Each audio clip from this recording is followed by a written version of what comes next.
Okay, Scott, you can bring them around the other side. We've got this. Oh, yeah, walkies.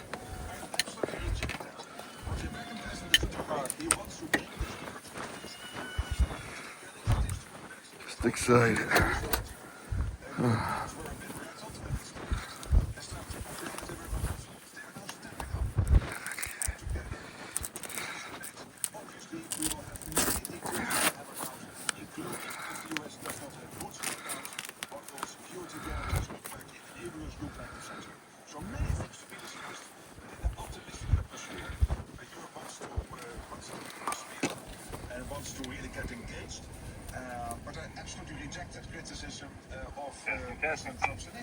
I got you on that, bud.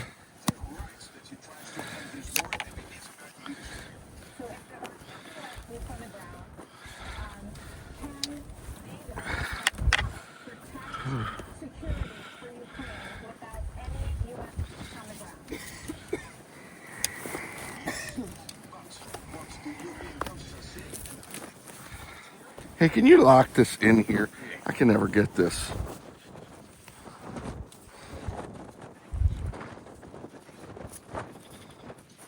Maybe that's why.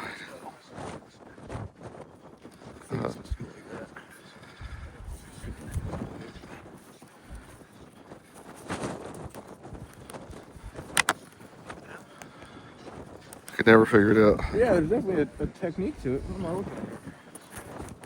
Oh. I think it's the back pocket versus the forward pocket kind of deal. You think so? The back pocket is big enough. Okay, cool. Maybe not with the antenna in your face, but Yeah, no, it's all good, bud. That's the way it goes. Put that there. Just here. I gotta put my other one up.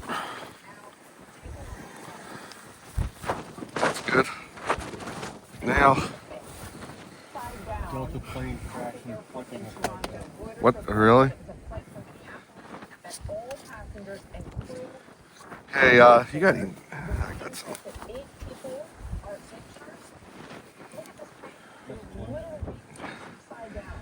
Yeah. So what am I gonna do? Go up here, turn around, or just go the other way? Yep.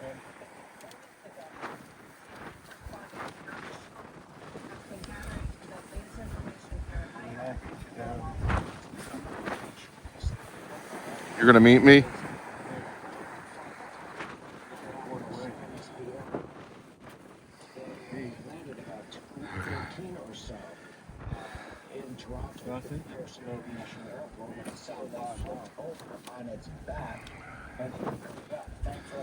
How far? It's supposed to be a whole 10-mile loop, but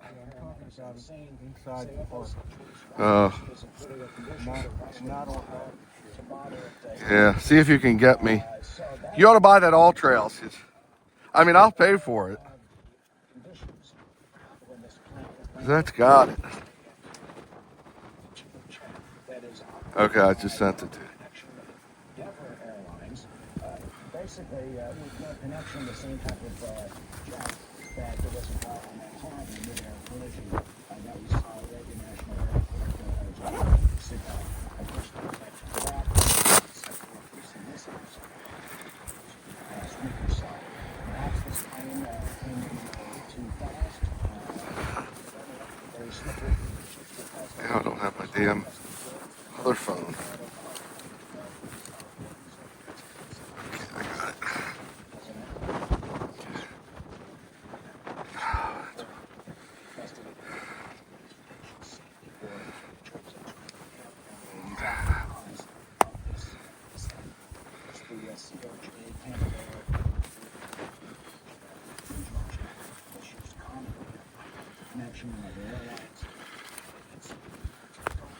On its back, waiting to get the information from authorities. We expect a press conference at some point. We good, Scott? Oh, I gotta find my glove. Oh, I got this walkie-talkie too. Shit. Too much shit, man.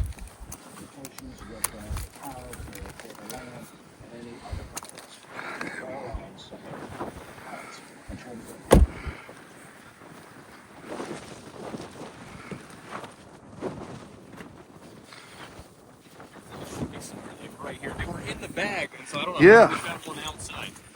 I don't either. Because I put them like right there in the corner. So this is You want to try to find the other one take a look, yeah. in the bag? Maybe. I didn't take him out. What? Look at that bird right there. Huh.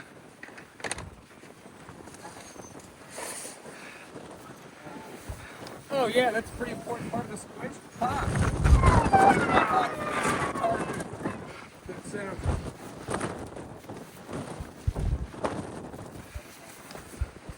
Maybe I took it off.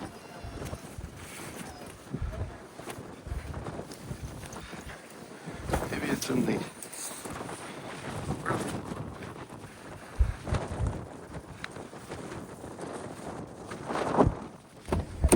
Can't find my fucking.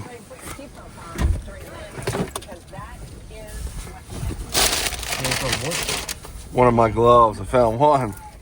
Yeah, I gave you one, remember? Yeah. Some dude. You found it? Yep. Where was it? It was under the tire right there. Under the tire. This shit ain't wreaking some havoc on us. Okay, so who do we get? Ugh.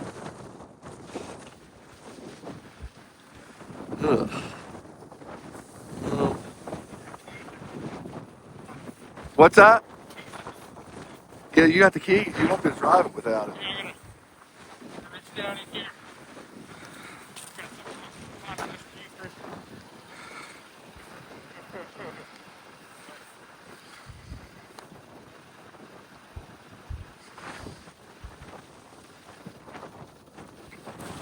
So, folks, we're getting ready to rock and roll in Gettysburg right now. And pardon me, harness, I need the pink. Got a car coming up behind you. What's that? Put them right on the roof. Hopefully they won't blow. Yeah, that's true. Okay, so a little bit harder doing this like this. Hi, good girl. Hi, good girl. Oh, you're a good girl. You're a good girl. This is not Paul. Oh, Nikita getting all crazy. That's who we hear in the background. Peanut gallery it is. I'll close the door. Be right behind you. Thanks, bud.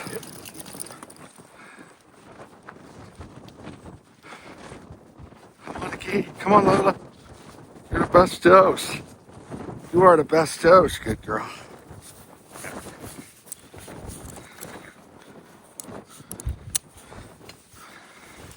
You stay here on manage. Yeah, oh yeah.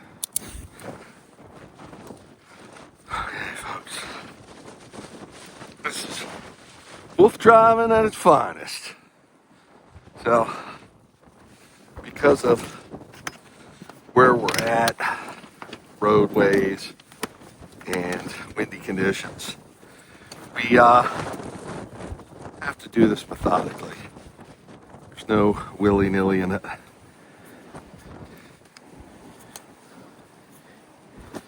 And there we go. Let me see that goes. No matter how many times I do this, I've done this in my life a million. It's always easy, girls. Stay. It's always gotta confirm and double confirm with this leg sick, which doesn't help this situation. Stay. You're a good girl, Paul. People say, how do you know they like doing this? Oh, they ain't talking because they don't like it, believe me. Come on, good girl. Okay, come on, good girl. We're going this way, folks. She doesn't know because she doesn't see her teammates. Other side. Okay, good girl.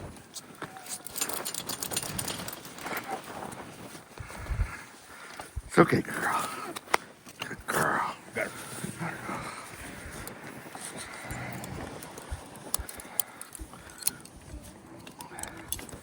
Good, Scott. Good. So, people ask about locking crates. This is the reason we have it. Stay. And I'm gonna put this up actually, just because I'm gonna do Nikita right now. And she sees Nikita go, she thinks it's showtime. Stay good, girl. That's Nikita.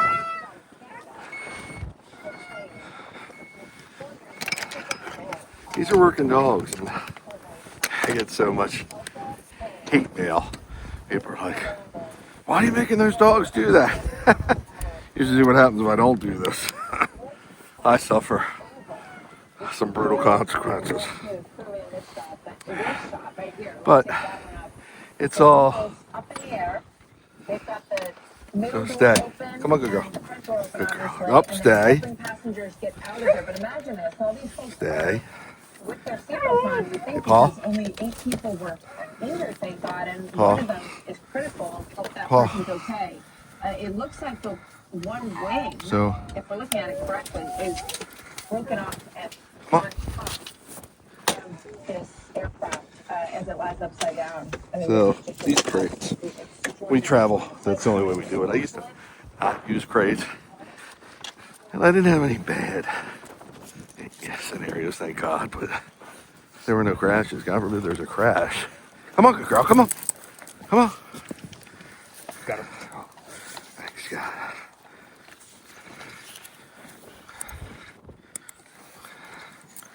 Oh, she's all ready. The colder it is, the better. There you go, bud.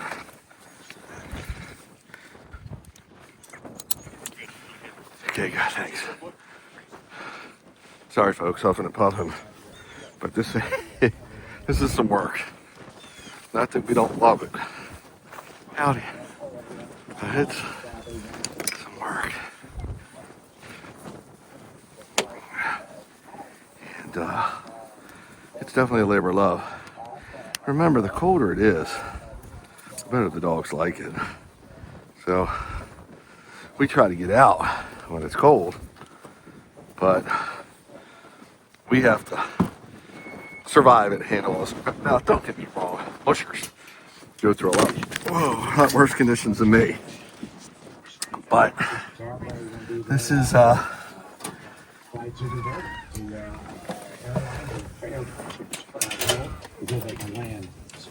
stay. No. Stay. Paul. Paul.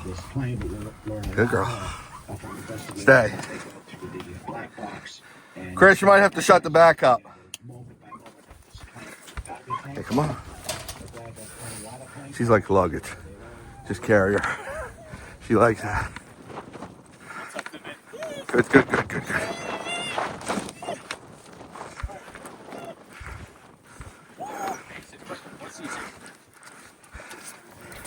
Hey. Got her. Good hands.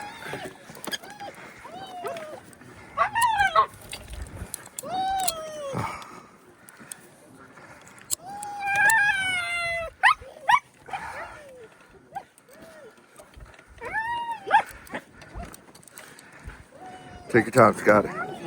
Cold and it's hard to. She's actually pretty calm today. She is. That's, Sure, it's locked. Yeah, just locked.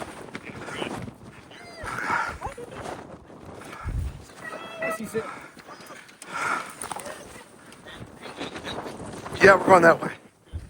Watch this bus and everything. Well, I got cars coming. Keep them calm for a sec. Keep them calm for a sec. Till these cars pass.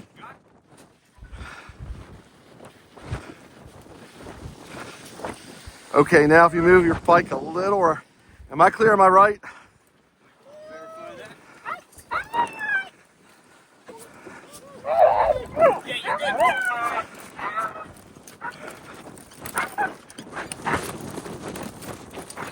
Yes, for now.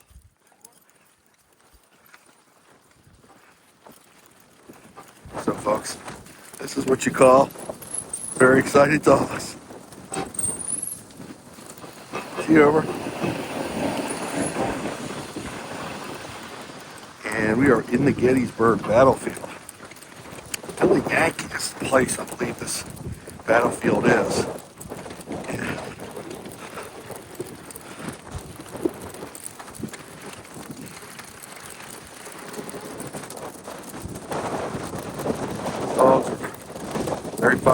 Sorry I'm not talking. Some people like better than me. I'm just trying to get my bearings straight. I'm trying to be in like a couple gloves on because having a chance is just too much pandemonium. The dogs are very excited if you see dogs.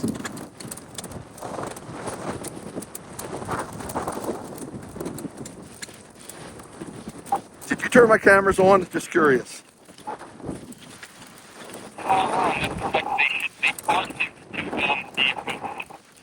10-4, thank you.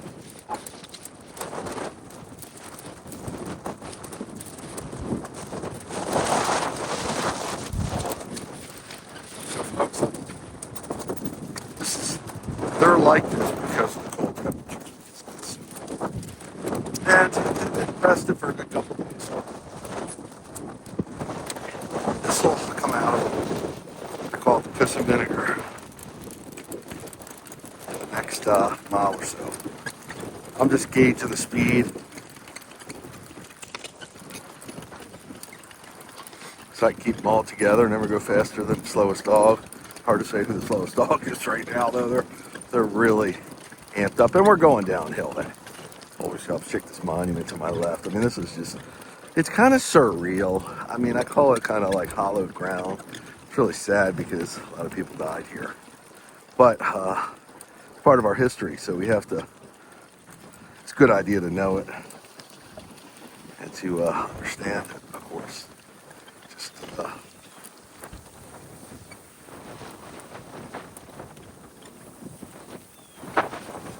it's important. I learned about it in school, but wasn't the most astute student in the world.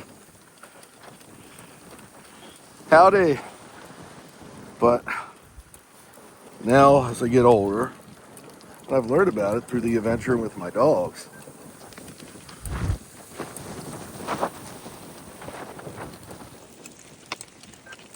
I've actually, because of learning about it through the adventure with the dogs, I've actually wanted to know more about it.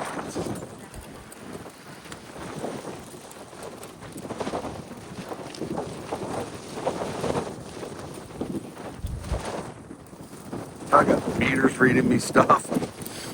If you really saw me, I mean, I know sometimes you get a good view from me. Whoa.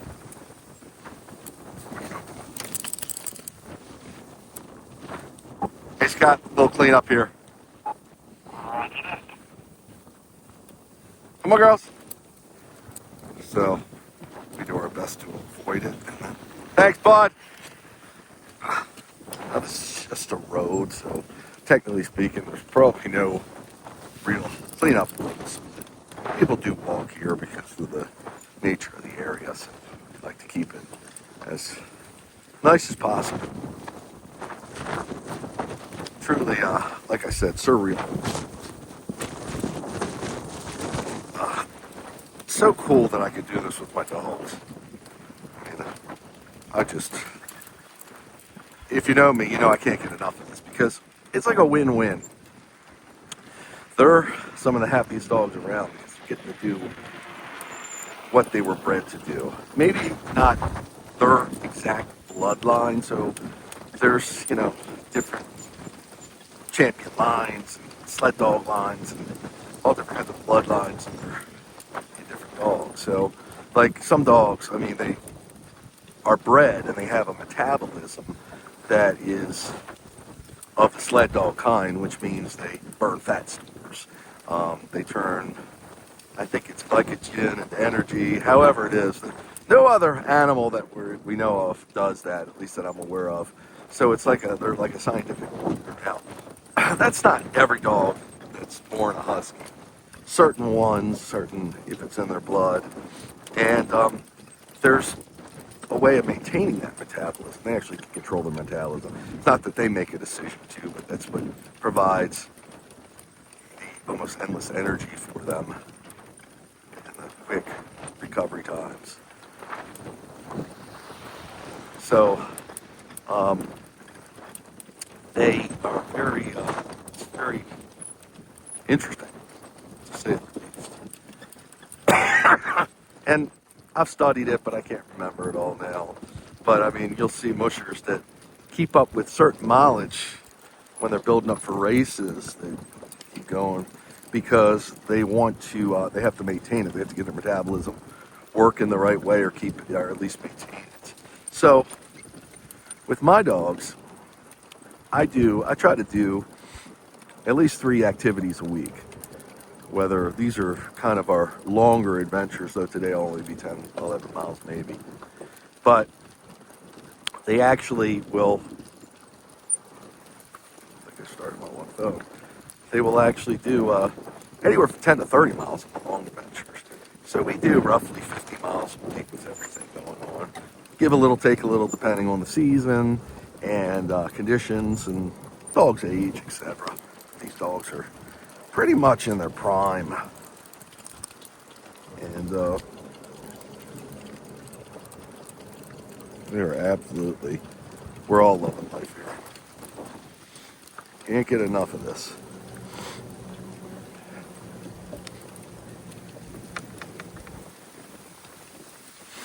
So when you look around, see these grounds, almost untouched except for the monuments that are there and the season's effects on them.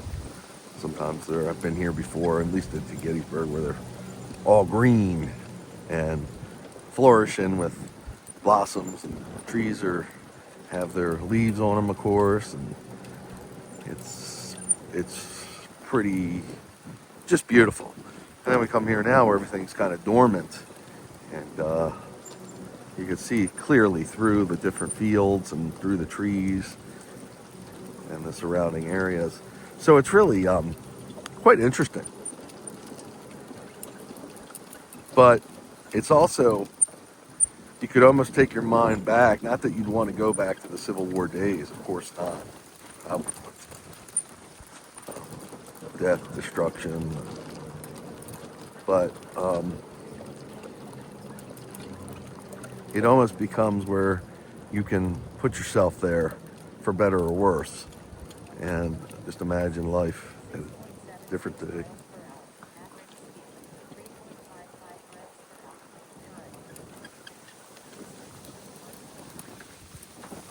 So just like that, my meter's telling us we have 1.1. Hey, let's give him some water up here, Scott. I could check all my devices. Easy, girls. Easy, girls. Easy, girls. Oh.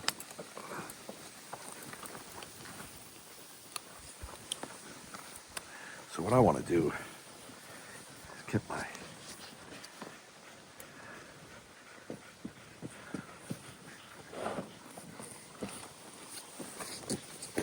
Thank you, Scott.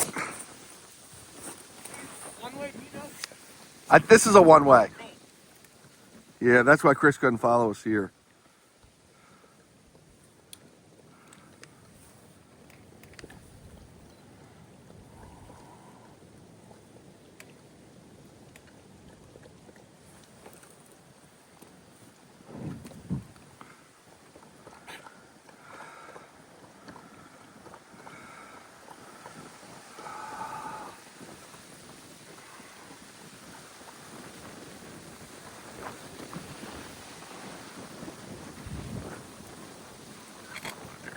Here, folks. Where the heck they are? AirPods. Beats Fit Pro. Connect these puppies. No pun intended.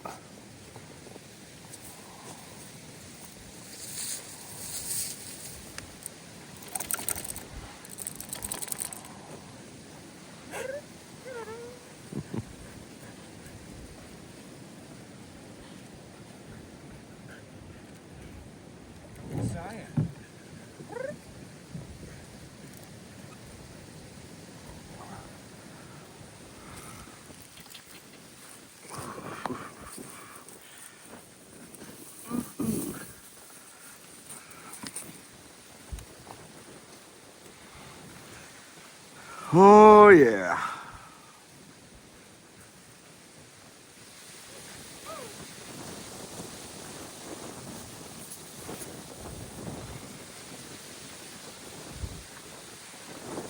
Are they drinking much? They all went hard the first couple seconds. Yeah.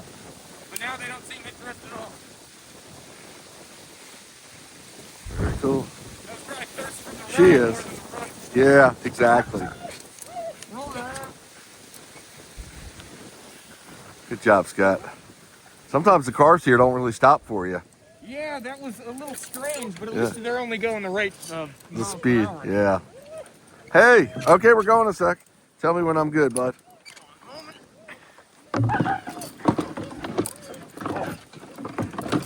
Easy, Cyan. Good. Come on, guys, hike.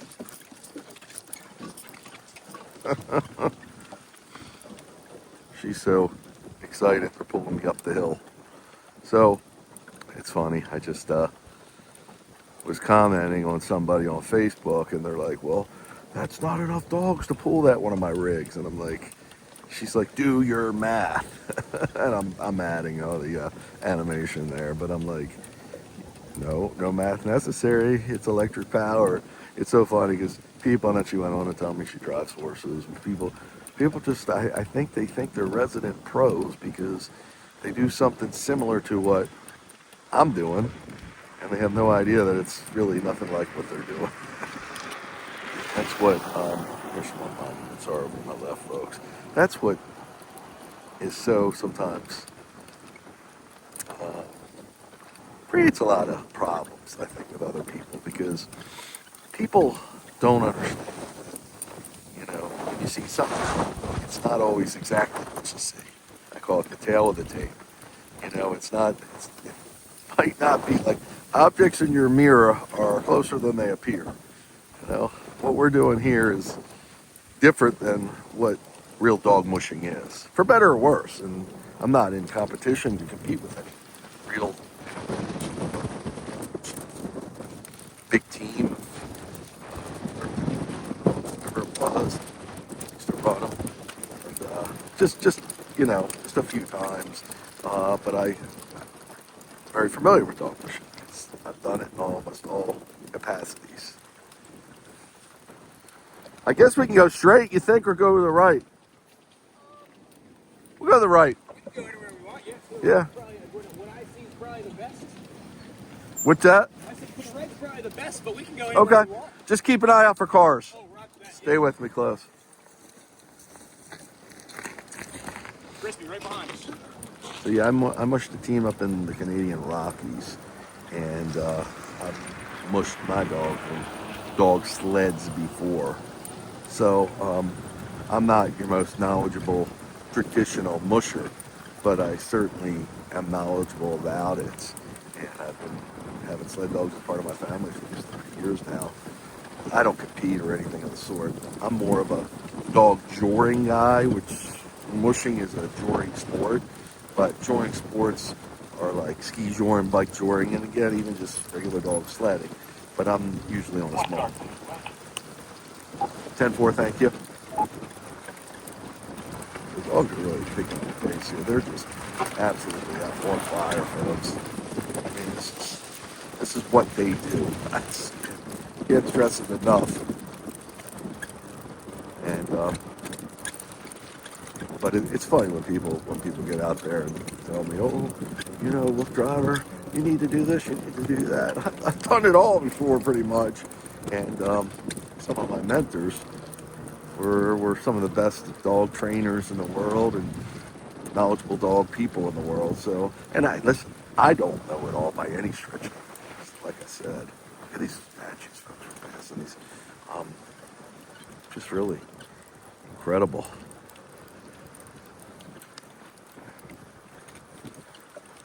Any way you want to go.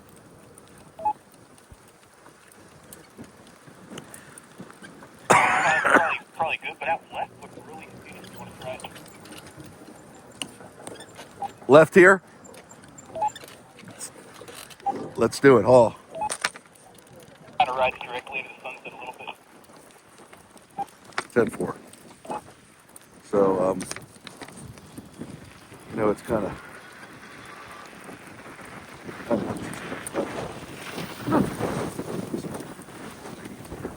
it's just that I'm so excited about what I'm doing this year. And I don't mind people raining on my parade, but offer me something I can learn from, please. So, Army of the Potomac. Wow. There's so many interesting aspects here, so many that we look up on the mountain. I'm sure that was a strategic place because you can see through the valley down here, or the hill, whatever you want to call that. But really interesting and historical aspects here.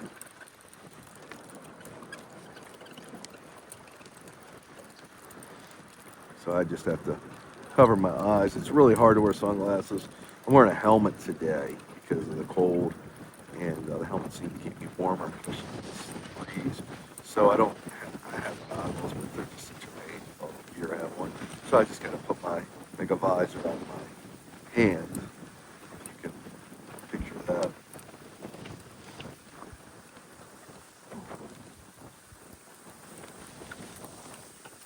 Cannons all over this place. One of the battlefields or battle area of Gettysburg. From my understanding, again, I'm no history buff. Dogs are really liking this. Now, this is dog motorsports, as I was saying. So I have a throttle, and we can basically go anywhere we need to go because I can assist the dogs to do anything they want to do, however fast they want to go, whatever hill they want to climb, or go down. I've got brakes here. But when they want to, they can build a day. Just because it's, again, so cold. That's the first force drive. Blacktop's not misleading to them because it doesn't hold sense. Like the ground, the earth, dirt, mud even. It's going to have scents. It's going to have water on it that other animals have come by, been close to. Their scent's going to be on there. That just drives the dogs because they're prey driven. Huskies want to be a part of everything. They want to be a part of the party.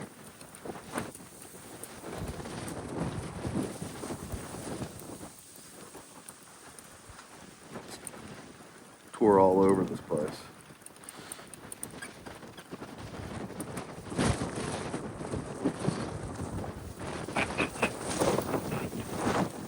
Ten-4 on that. 10-4 on that.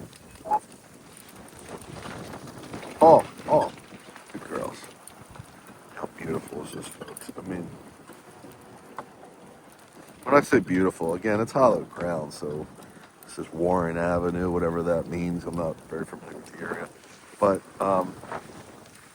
it's just absolutely gorgeous here. On a cold day like this, now the dogs are not pulling here. It's a little steeper, and they're feeling their oats now. They got some piss and vinegar out of them. Not to say they're not going to refuel quick, because they are. But right now, they're appreciating the assistance.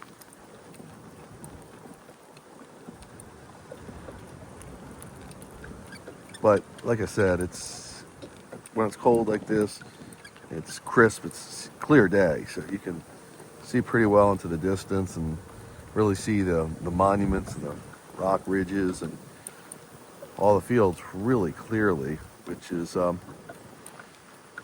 nice. Now you could theoretically hike up there. I mean, not theoretically, you really could, but we're not going to take the dogs up there like this. But people do walk their dogs through this area. Now I research this when I come to these adventuring areas, and you can easily you're allowed to walk your dogs through here, and you're allowed to ride your bikes through here. That's what makes us perfectly legal. So it's a nice grade here. I don't have, because I've got so much gear on because I'm bundled up for the cold, I don't have my meter with me right now, but it's a pretty good climb. I don't know the exact incline. They just got the air sent it and got it picked up on a scent. Okay, Siri, raise your volume by 50%.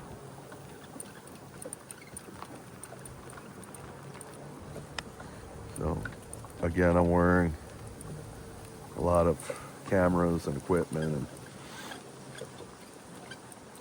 I can't always get everything to work the way it should. I'm a technological wonder, or at least I want to be.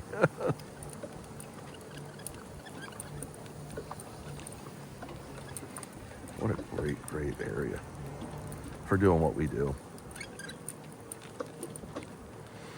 Again, this is, I believe, called the Billy Yank battlefields or area.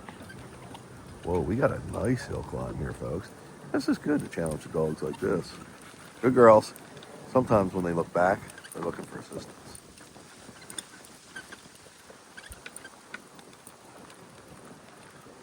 So my mileage meter is not reading right today for some reason.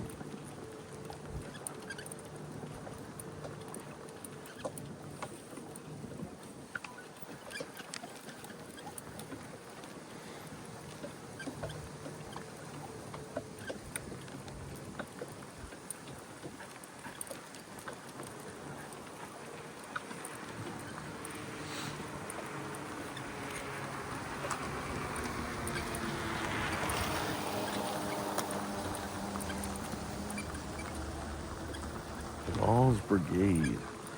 I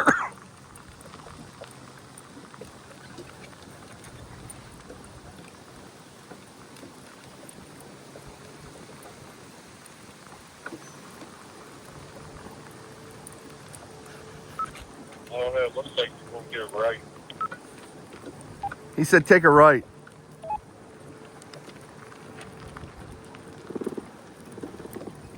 He won't be able to follow me. What's that?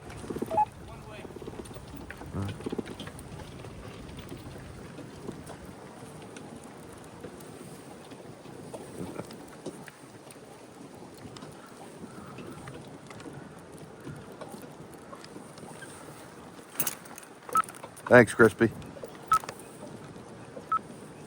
Yeah, unfortunately, I can't go that way. That sucks. I'll try to figure out how to get back to it.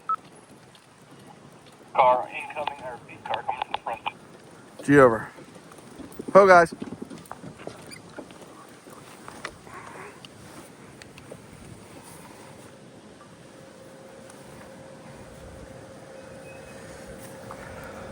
Ten-4 on that.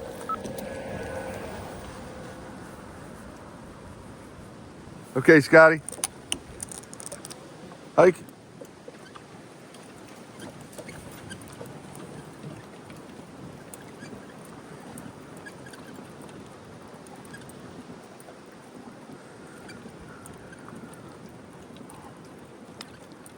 We are trucking along in Gettysburg, folks.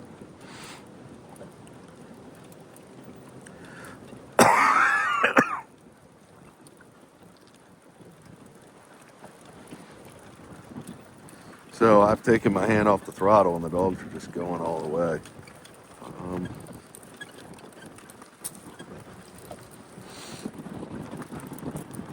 So amazing. They are really cooking it up, folks.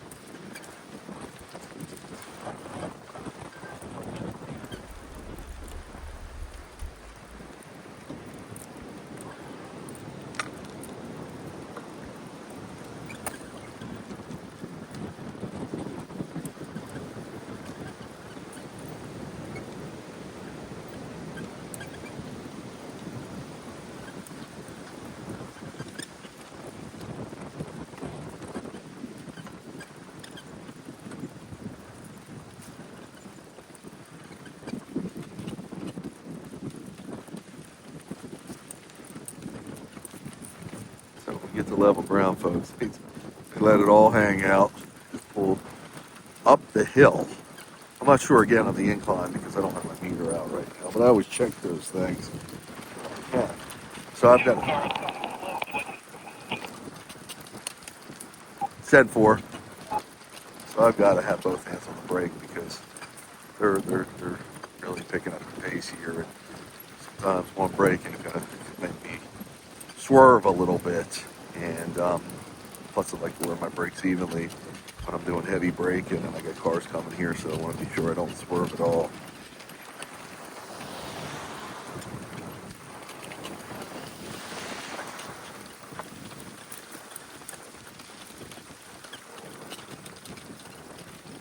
Hey Siri, turn up your volume by 50%.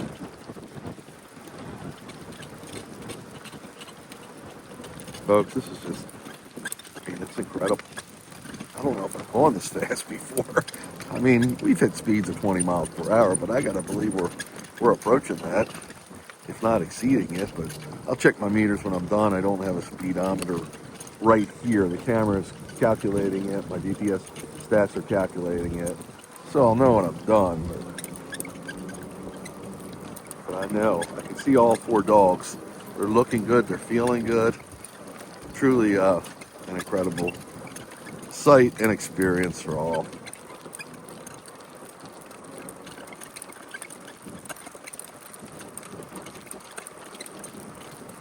Just so cool. So if you caught it earlier, my wingman told me to take a right, but it's a one-way. So my wingman's the guy that drops us off at the van, follows us when he can along roads like this, and picks us up when we end. If he can't follow us on the road, he'll follow us through GPS, and he'll pick us up when I'm done, the dogs are done, when I let him know that the mush is over. He was following us here just because there's roads, but he wanted me to go this way to maximize my adventure, to get the most mileage in, keep seeing new sights, and he couldn't quite follow us, so because it's one way for cars. You can bike any direction you want around here, and you can mush any direction you want around here. And again, what makes this possible is Dog Motorsports, and what Dog Motorsports does is, sorry, I'm just adjusting my camera here, it keeps us in a narrow footprint. So without the possibility of a dog gearing out to traffic, into traffic, into other people's lanes, walking, hiking, biking, etc.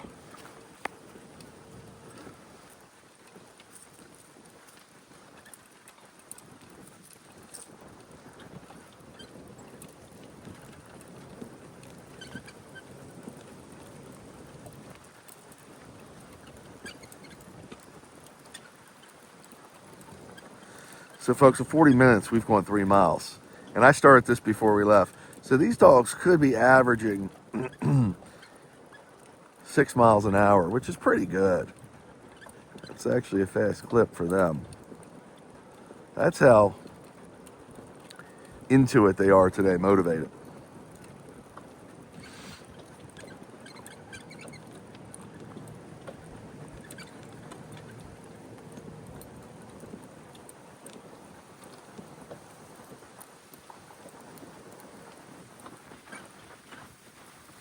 So I saw a sign looked like maybe horseback riders could use this area.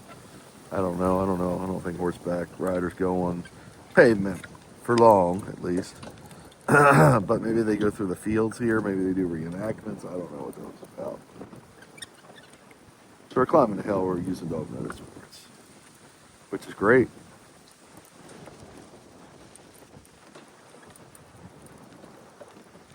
One car coming our way. 10-4, thank you. Let's go by. Just let me know a car is coming our way so I can make adjustments. Now I could go off-road if I have to, because I've got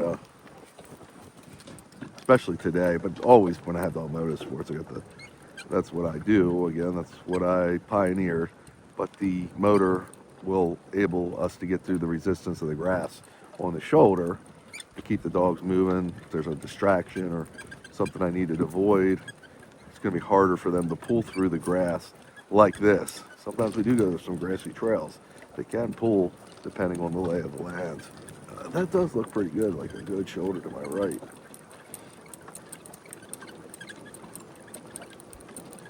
But it's not necessary, nobody's here. I don't know, either that car turned off or Scott thought he saw something and it never materialized. Wow, I've had a cold for a while now. When I say a cold, I mean just a little under the weather. Just been a cough, a nagging cough. And so there's hikers and there's horseback riders, it looks like.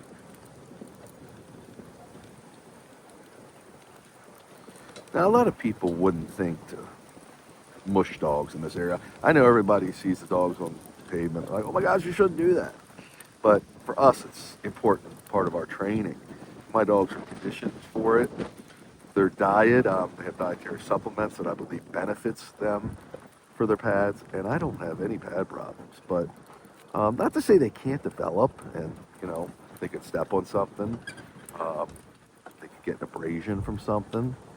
As they get older, they're more likely to drag their feet, their paws.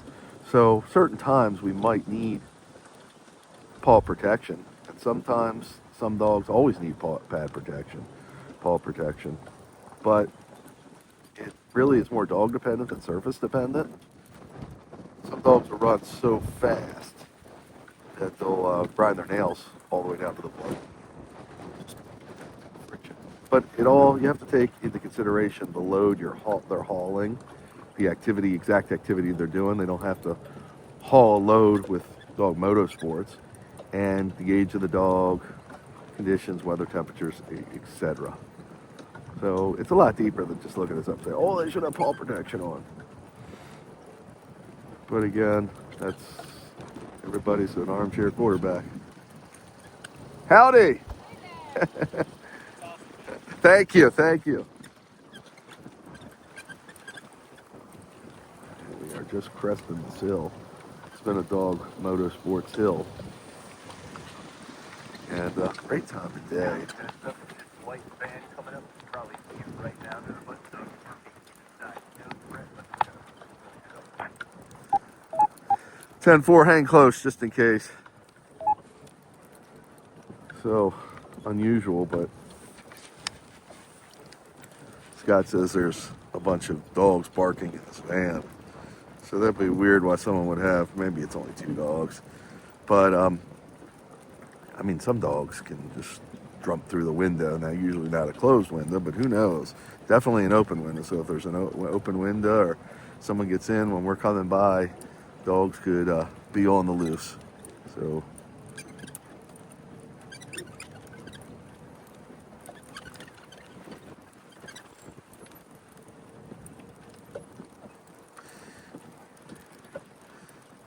yeah, so they're going to get real excited.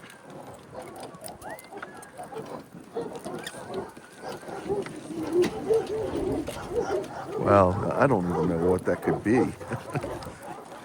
Why the dogs are in there like that. That's very, very interesting.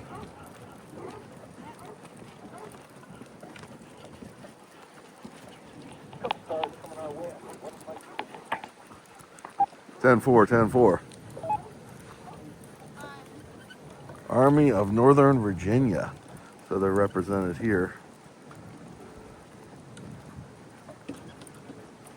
Looks like my co-pilot's headed our way. No, sorry, my wingman, my co-pilot's in front of me. Well, my wingman is down too.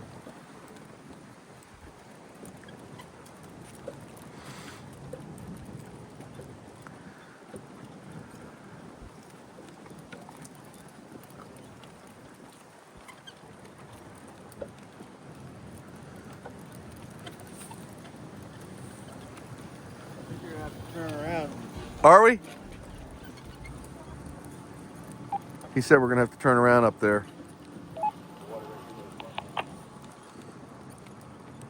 What's that, bud? Just saying, just take this spot for pictures. We want to do a water right here by this mountain on our left. Let's do it.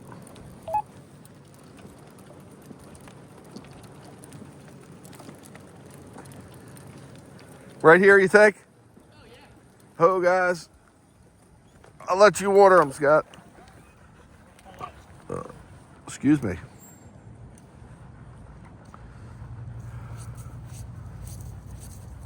Actually, pull up just a little bit for me. So Sure. About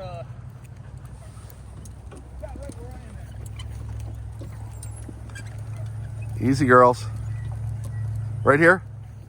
1 second. I got the shot lined up almost perfect. Yeah, it's perfect. Hey, can you see if my camera's on my head? Just see if, Yeah. look behind, see if it's going. Yep, rolling 50 minutes. Cool, excellent. And does it have a good view, Scott? Look around, just left and right, stuff like that. Oh yeah, I'd say. Yeah, oh yeah. Got the dogs? Oh yeah, absolutely. Cool. It could be straightened a little bit if you want me to try and mess Real- with that. yeah. It's tilted a little bit. Okay. I can probably get it. It's on a mag like that? Oh, you might not be the mounting style. You might not be able to, but it'll come out in post. Okay. Wondering if I can though. Here, if you don't mind. Oh yeah, there's no way. It'll be fine though. Okay, cool. Probably the way I'll hold my head. Yeah, with the magnet, there's no way. It probably centers itself as much as it gets off center. Yeah, exactly. Dude, they are running. I don't know if they've ever run this hard.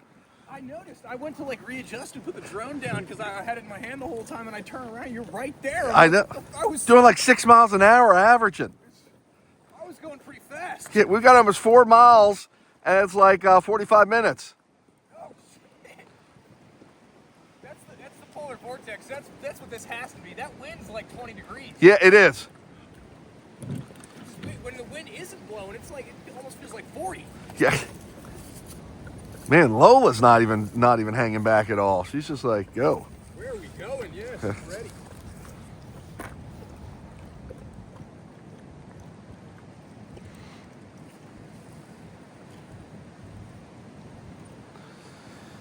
You got one picture coming at you, 3 dogs. It was incredible. I was just like, I couldn't believe it. I was just opening it up to see what trip it was from, and I'm like, oh, I got it on my phone. I got to show it to you. The one I just got there is going to be one of the ones where you're like, Is it? holy shit, that was really good.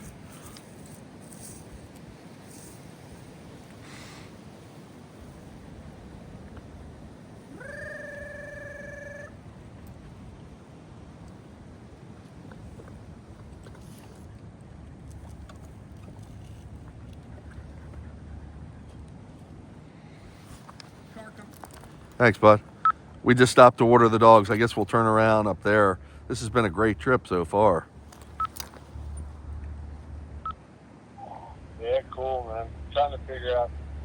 I know where the next stop is on the auto tour. It's like 1.7 miles. If I can figure that out, I guess if we can stay on that, that'd probably be the best bet. Yeah, that'd be great. It's been really scenic, and dogs are freaking flying, dude. I think it's this polar vortex.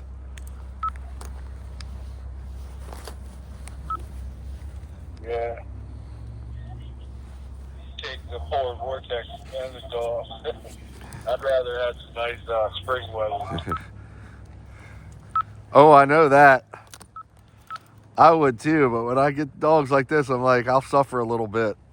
I'm actually not cold right now. I got the right gear on.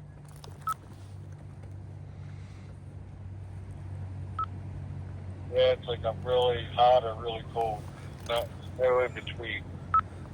That's the worst, man. I hate that.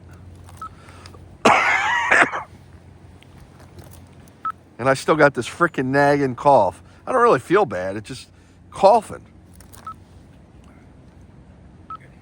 Yeah, it's cold air makes you cough. Yeah, man, for sure. All right, Nikita, we're going a sec. We're going.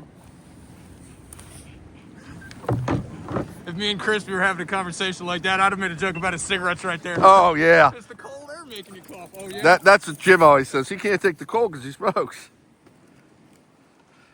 Rock and roll. Come on, girls, hike. So, folks, quick water break, and we're back at it. And my co-pilot, kind of like dog handler, takes care of the water sometimes. Sometimes I'll get out depending, but I mean, I'm not cold, as you heard me talking to my wingman, but rather not move as much as possible. I'm trying to prolong my time so I can keep up with the dogs. Just incredible. We're loving life, folks. Doesn't really get any better than this. I mean, it'd be nice if we were on also a dirt trail, but today a dirt trail would not be a good idea because the conditions, high winds we've had throughout the East Coast, from my understanding, or at least the Mid-Atlantic region. I mean, so many people are without power, unfortunately. We were lucky at my house. We went out a couple times, but it kept coming back on, and it stayed on. So lucky about that. And I've got a generator because I have fish tanks and the dogs. I mean, the dogs don't need it, but I've got frozen dog foods that I stock it. It's a pretty penny there. So the generator earns its pay all the time. But actually, they've replaced my power grid company. My power company has replaced utility company. One of the main lines, we kind of live in the woods, and one of the main arteries for our area, and I haven't lost power like, I'm going to say better than a year and a half since they've replaced that line. So that had something big to do with our situation of losing power. And but with high winds, when you get to these trails, I mean, it's been so windy, they've got trees down and roads closed. They can't even open all the roads they need to open, because trails are going to be probably hit pretty hard, and they won't be cleared for a while. Hey man, I sent you the app, the Gettysburg Battle Auto Tour app.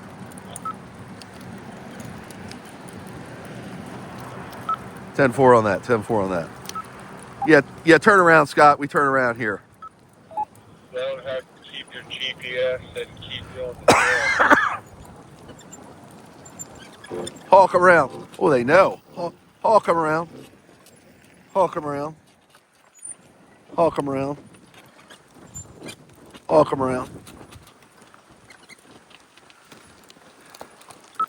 Okay, we're coming back at you now.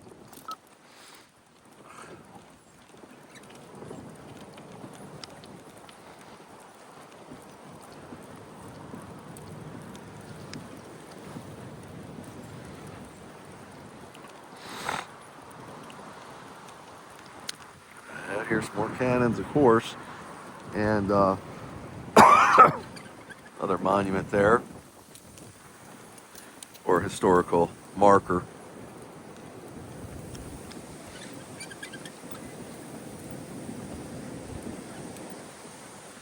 Dogs are doing great. We're doing great. Again, this is premium wolf driving.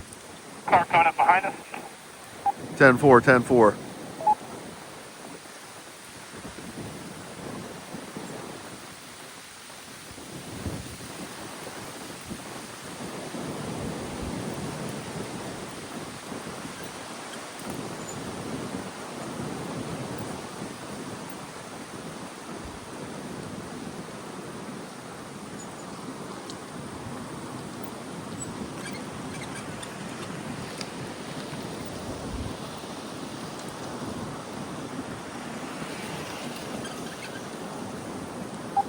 Hey, any more cars? That's negative. 10-4, thank you.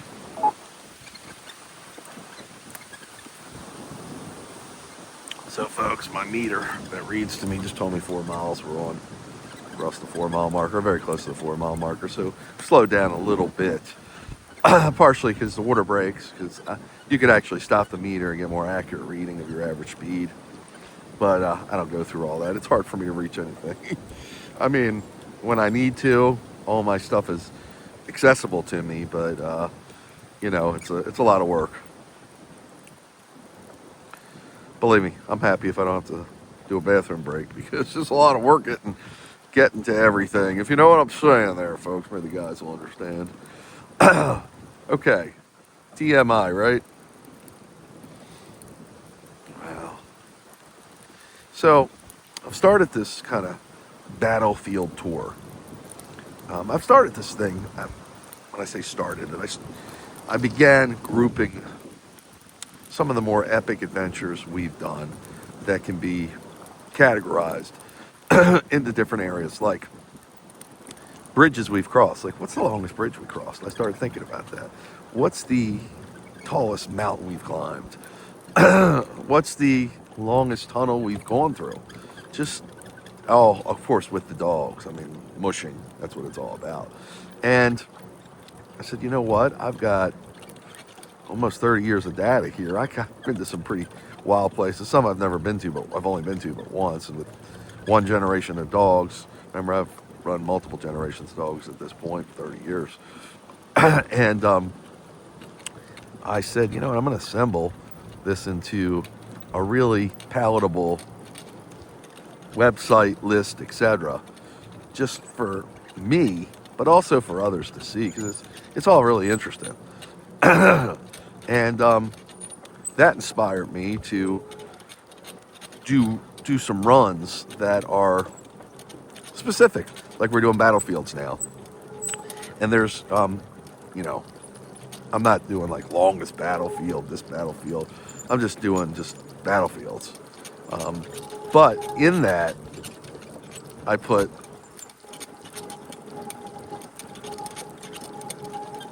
you good, Scott? Yep, all good. Going past this truck. The rollover. Oh, cool.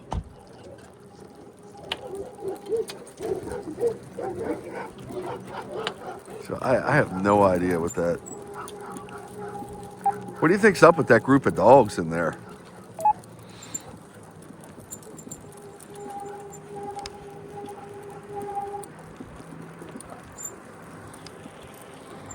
I don't know, but his license plate said tick a lot. Have you ever heard of what a blue tick hound is? Oh, I don't yeah. know what that means, but How many were in there, you think? it was 5 or 6. He might be hunting foxes around here. Oh, was there a dude in there too? Yeah. Oh, interesting. This is like a company dog van too. There's a big like police style metal barrier in the middle. Oh, yeah. I used to, a friend of mine's wife used to make police inserts for canines. So you know, I've been running dogs for years, as I mentioned, so I know a lot of people that do this stuff. Actually, my friend was one of the premier protection dog trainers for police dogs, military dogs, etc. It's something they call Schutzen, which is German art of protection and for dogs, and it's very world renowned. That's what the standard is, pretty much. Come on, girls, haul over.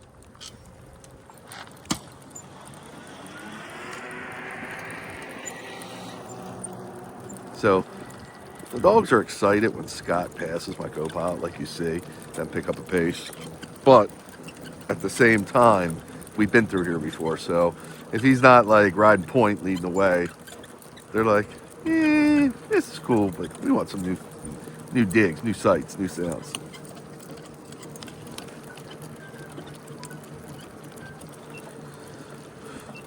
So we're approaching 4.5 miles, folks. It's pretty good. This was going to be a 10 mile run, 12 mile run max, probably. Remember, I don't like, in this kind of temperature, with the kind of speed they're doing, I don't want to do too many miles because of the asphalt. Nikita's got a bathroom break going on.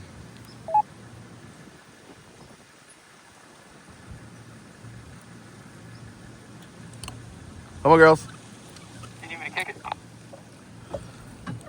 Yeah, if you can. I probably ran over it, but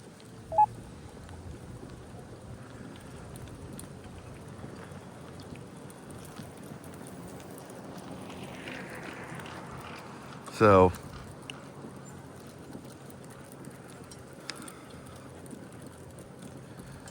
the dogs are always motivated by new sights and sounds, and actually new scents, all that good stuff, new areas. It makes it easier to potty train a dog. If you keep taking them out to your same yard when they're young and you're trying to potty train them, I know people say, I get him inside, and then he goes to the bathroom, because it's not as exciting to them, and it's not instinctual. It's more instinctual for them to relieve themselves in a unfamiliar area because they don't know what they're going to come upon. So instinct tells them, well, if I got a chance at prey, I don't want my gut to be full. I don't want to have to pee. I want to be able to engage fully. And if I have a confrontation with another animal and I have to relieve myself, I could lose the fight. So, thanks, bud. So the the instinct is very strong. And really a part of them, especially when they're younger, because that's what they rely on, their instinct, because they haven't learned anything yet. So taking them to unfamiliar areas, even if you do a different part of your house, in the morning we do this, the afternoon we do this, the evening we do this, 6 different spots, 10, whatever it is, however many times you're taking them out, and don't go back there till the next day, because at least a new day might be enough to get some other animals through there, some other scents going on, might make it more fresh for them. If you take them on a walk in your neighborhood, reverse the walk every other walk. Just try to, if you go to the left when you leave your driveway, go to the right next time, then go to the left the next. It's just doing things. Routine are good, but variety is the spice of life. They depend on consistency, but the walk is consistent, but the area you do it at, if you can make it a little bit of a variety, it makes it more exciting for them, if that makes sense, and it'll get their instinct working, especially being younger, when they're young and you're puppy stage and you're trying to potty train them and all that good stuff. So we got a car coming at us, it looks like. Or it's parked up there. My co-pilot's way ahead. So it's a nice hill climb here. It'll keep them rocking and rolling, the dogs. Good mix. They did some speed, get some hill climbing in. And that's what it's all about, is, again, the variety. Sometimes we'll mush mountains. That's actually part of my Mush Quest series I was telling you about. And when we mush mountains, you know, it's nice going up. On the other side is coming down. And sometimes we'll run purposely, just go uphill. But it's nice to balance that with some downhill.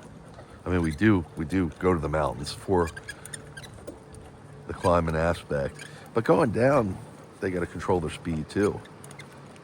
So it works them also. The more variety you can give them, the better their muscles. Deliver is staged to my location. As you approach, I'll do the thing where I hustle them along. 10-4 on that, 10-4 on that. So, remember, variety, getting their muscles, using all the muscles in their body, or as much as you possibly can, keeps them less injury prone.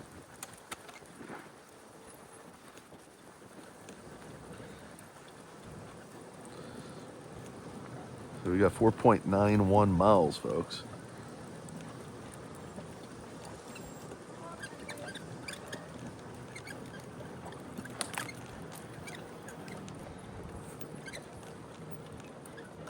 Good job, Scott. It's a different one going uphill. So theoretically, we're about halfway through our adventure today, and this isn't a super long adventure because of a lot of different aspects. We've had my big van. We're in this I call my local van, where we usually do our local dog activities. No. Sorry, I was just talking about my earpiece. Where we usually do our local area runs. But and it's a backup van. Got a car coming. 10-4, thank you. 10-4, thanks, bud. 10-4.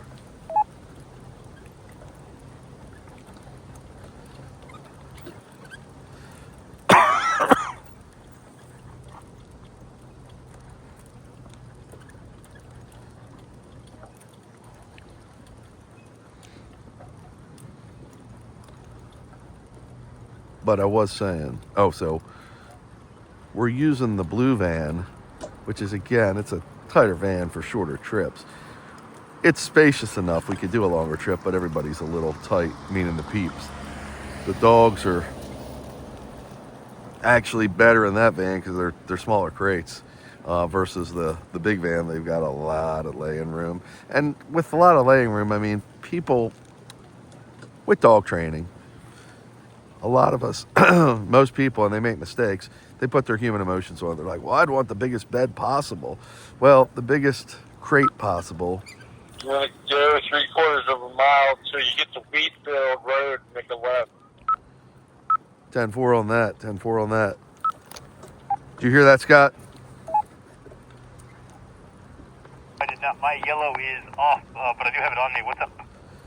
3/4 of a mile, Wheatstale Road. We want to take a left. Copy that. Left on Wheatstale. My spelling might be a little off, something like that. So really, the smaller the crate, I mean, as long as they can stand up in it, of course. You don't want it too small, that's a problem too, but a tight crate. There's another car coming. 10-4, thanks. Car coming, Scott. Car coming, Scott. It's funny, as soon as I said that, the dogs look behind like they know what time it is. Dogs are really smart. Huskies are brilliant, and they learn. You know, you say something a bunch of times, and they start learning what to expect. I just found out I can lean my head back. I might fall asleep now, folks, like I got a headrest. Wake me when we get there.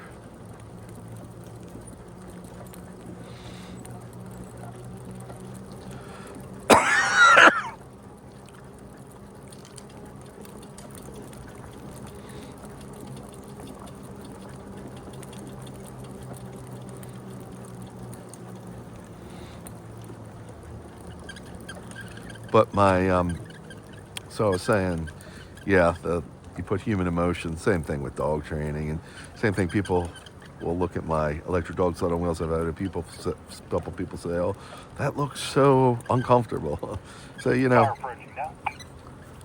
10-4, thank you. I say, well, so does being outside in, 20-degree weather, 0-degree weather, but the Huskies love it, you know, I mean,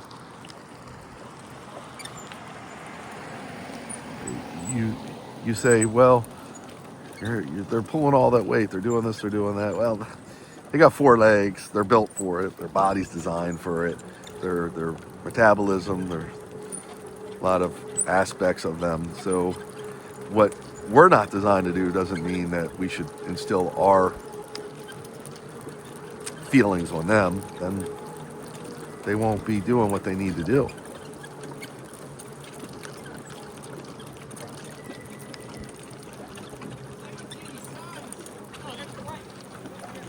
What's that? Nothing. All good. I was looking for signs thinking that was the left, but that was not the left. 10-4, yeah, that's where we came from originally. So that's why you say, you can't put your feelings and your emotions into what you think the dog's going to like. It's all from knowledge, experience, training, and understanding. So, and that's where so many people make mistakes, and that's why so many people get these breeds, working breeds, and they think, oh, I'm not going to make the dog pull the bike, and I'm not going to make the dog do it. Well, the dog's bored if he ain't doing what he's supposed to be doing. Breed-specific exercise is so important. And then, because the dog can't get the energy outlet, the psychological and physical enrichment they need, they look to do it themselves. They get it in other places, and they escape their yard, escape their house, wreak havoc in a neighborhood. I mean, what they do, they can really cause issues in some places. Some areas consider them nuisances because they become so crazy. Good girls. Good girls.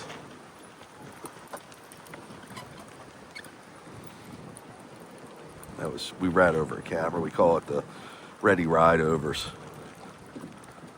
Thanks, bud. Uh-oh. Come on, girls.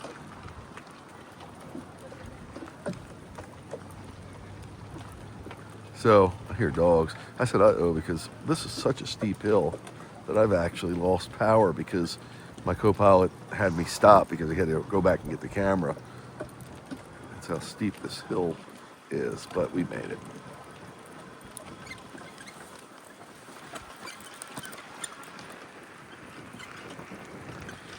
Almost didn't make it up the hill.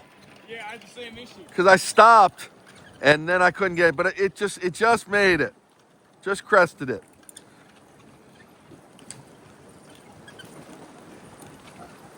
Yeah, I think the real issue is since it's so cold, the tires are a little bit hard and slippy. Yeah, I didn't think of that, but I think you're right, dude. Good job on that ride over. Different, going uphill. Cool. I got the little castle structure to our left in frame. I don't know if you saw it, but it's beautiful. Awesome. Awesome. I did. Great thinking. I didn't even realize you did that.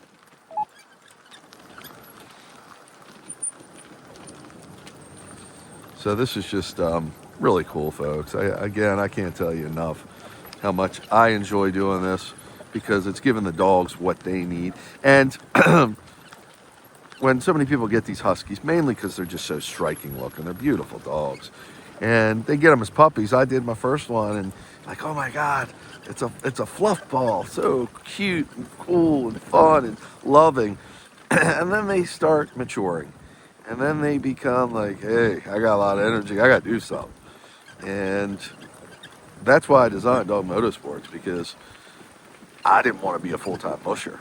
I don't want to be in the coldest areas of the country with all kinds of snow and harsh conditions, which they thrive on, Huskies.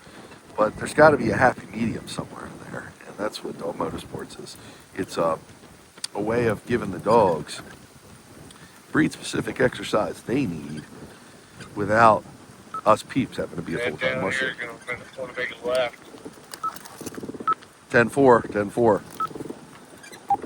Go to the left down here, Scott. So it's like the best of all worlds. And then that opens the door to Dog Motorsports, because it's motor propelled, to being able to do this through longer through the season, and possibly all year long, depending on where we're at in Maryland. If we have a cooler summer, I can get to the mountains and it's cooler in the mountains, even going at night. There's a star for an Army division, it looked like. Wait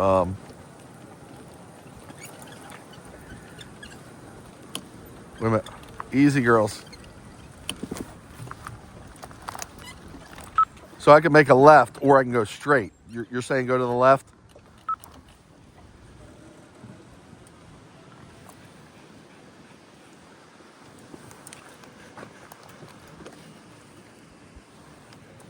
Make a left here, Chris?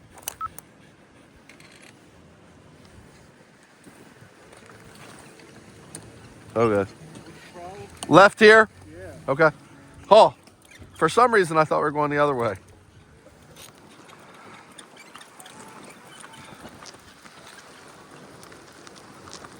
So now I can run them year round. And on top of that, I can do it through all life stages. So you don't want a puppy to pull.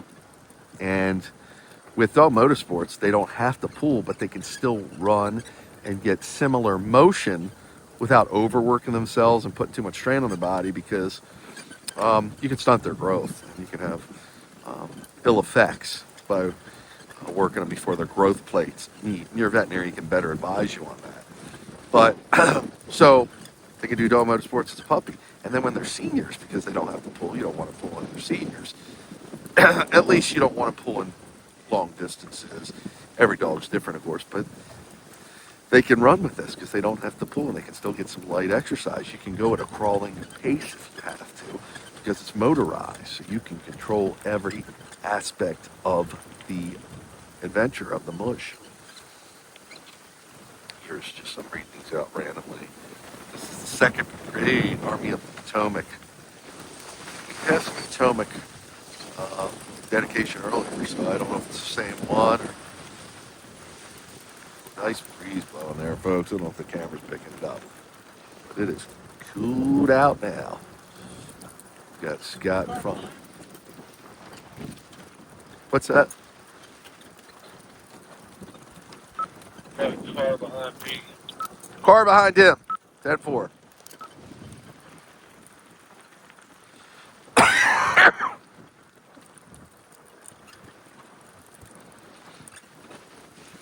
So Dog Motorsports, and the older I get, the less mobile I am, the less, just energy level. So it,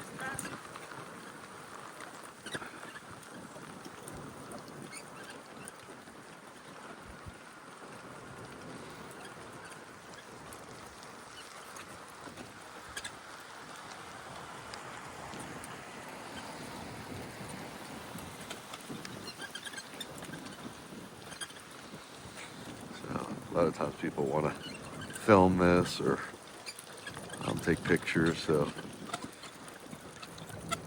we try to be as friendly and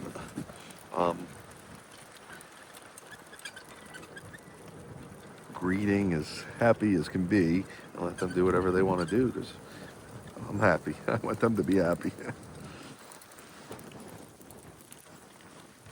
There's no reason they shouldn't be. And Want to make them left on Ayers Avenue? 10-4, I'm assuming that's where this auto tour is, probably to the left, it says. 10-4, yep, all day tour. Yes, sir. Left up here, Scott. Right here, this immediate left. Yep.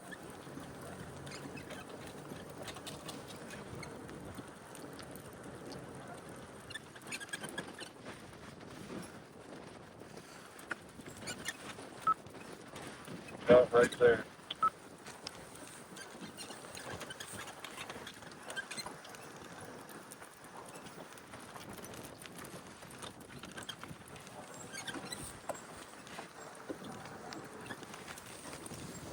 This is the Pennsylvania.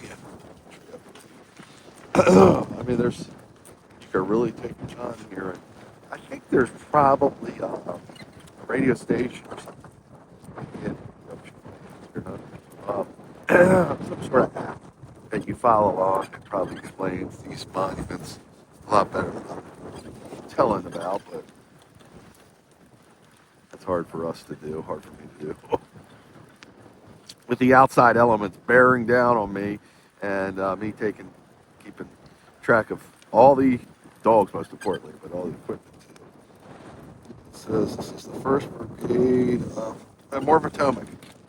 So Potomac, Maryland, the Potomac River, you've probably heard of, is a pretty famous river because it can be seen throughout Washington, D.C. I don't know if it actually touches Washington, D.C.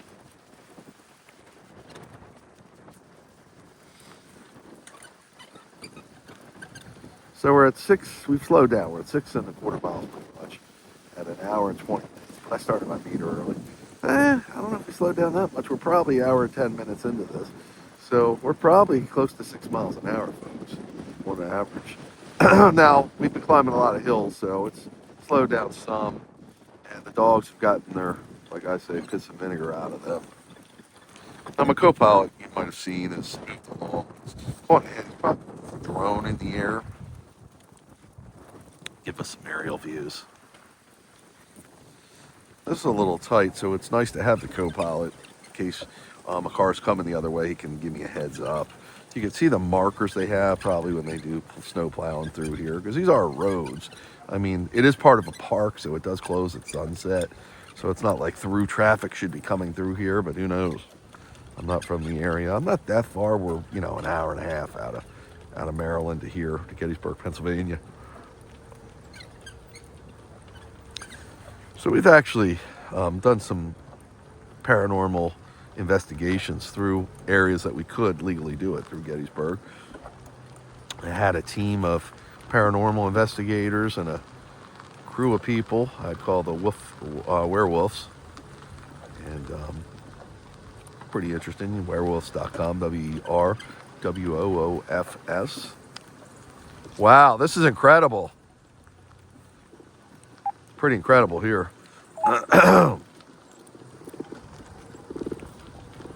Look at these views, folks. Wow.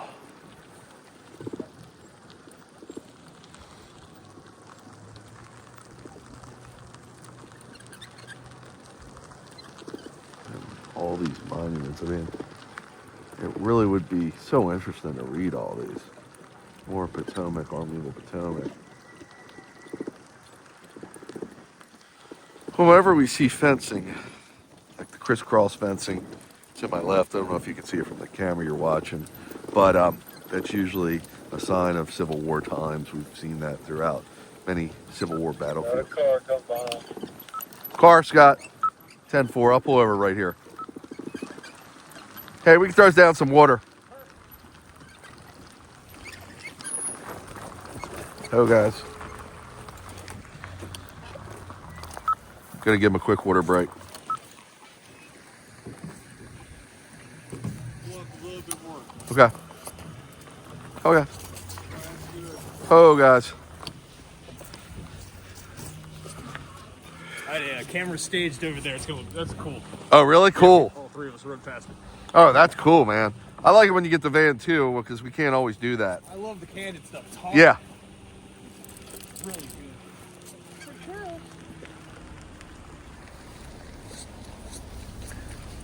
I'll be right back. Yep, we going pee? Yeah, I'm gonna grab this case. Oh, that's right.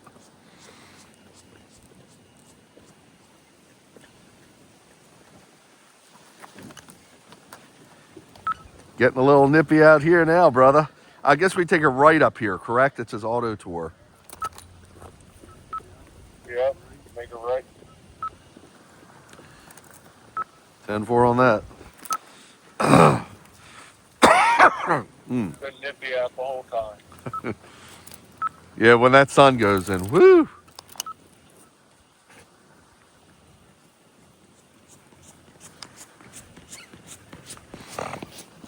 How you feel, Scott? Oh, good. That sun goes in, whoo! You can feel it. My gear's putting in the work right now. Yeah, yeah. You're getting your money's worth. Oh, yeah. And I'm getting my money's worth.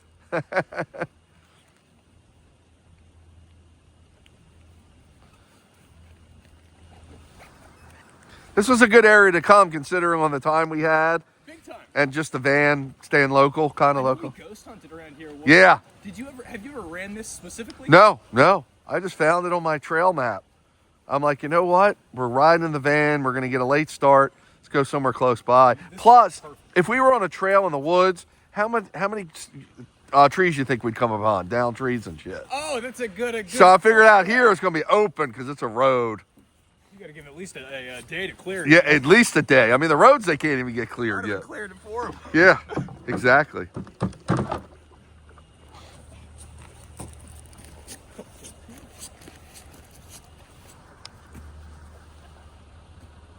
Almost 6.5 miles.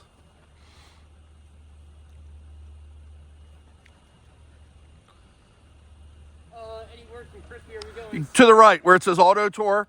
That's what we're kind of sticking with for now, at least. Okay, cool. Yes, sir.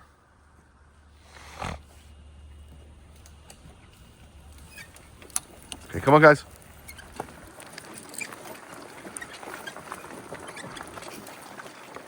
And we're off.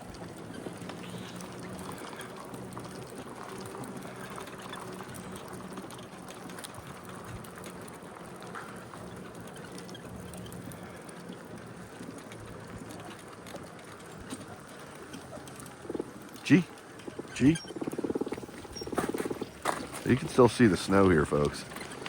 It hasn't all melted. Well, we were supposed to get a big storm in Maryland, where I'm from, probably through here on Wednesday, but they seem to have canceled it. Maybe it went east or west or didn't materialize. I'm not sure. And then the dogs just thrive off the cold, the snow, and that's why they're sled dogs, of course. This is a little unseasonably cold for us now. The polar vortex moved in. That's why it's so cold, but it's cool, you know? No pun intended there. I mean, they're taking off here, folks. They're just having the time of their lives. You know, with this car coming from Car the left, coming on your left. 10-4.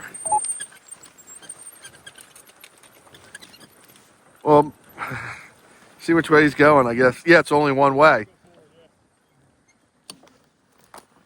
We're going to let him go.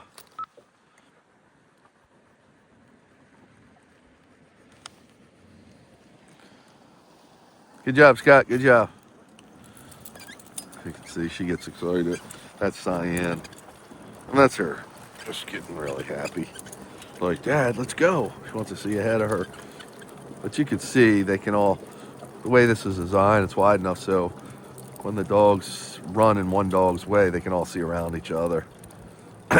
Some are taller. I try to group them accordingly and appropriately.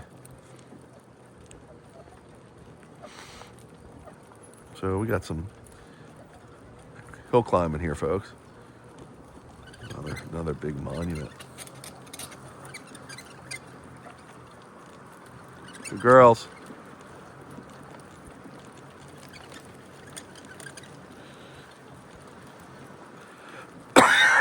Excuse me, folks. I'll be watching this video 10 years from now, hopefully, and be like, what the hell? I had a bad cough then, didn't I?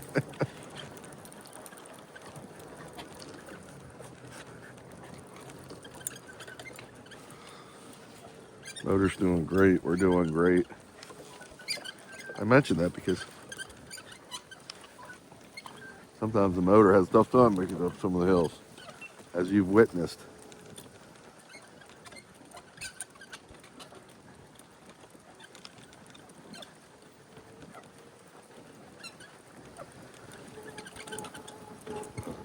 Wow, monuments through the field there. It's really interesting. So the sun's in my eyes. I'm taking this a little wide, but I'm doing it with ease of mind, knowing my co-pilot is ahead of me, letting me know that there's no traffic. He would have told me if there was cars.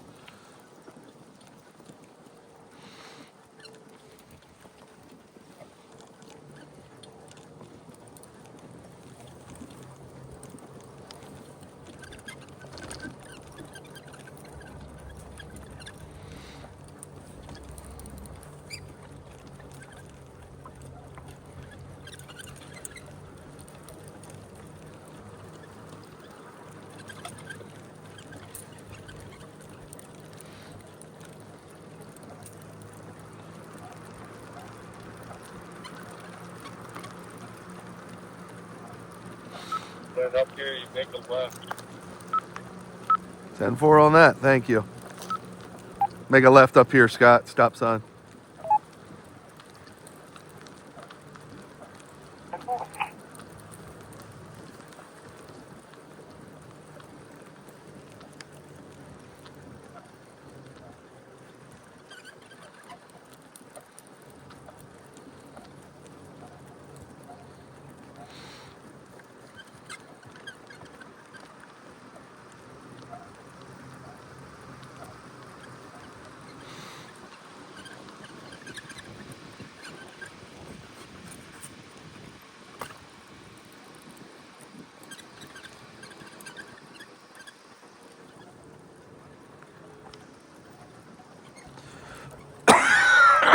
Mm.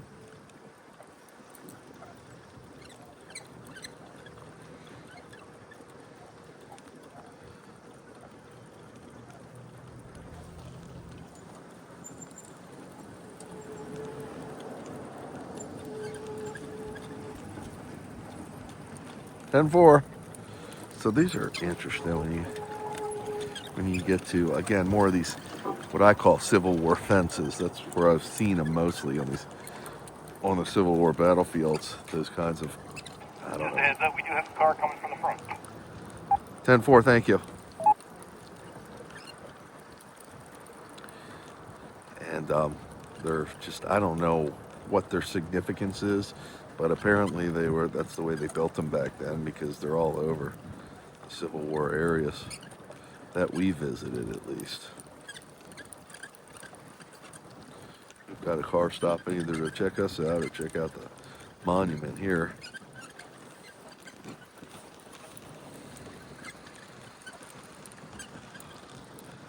So this is the 9th Mass Battery.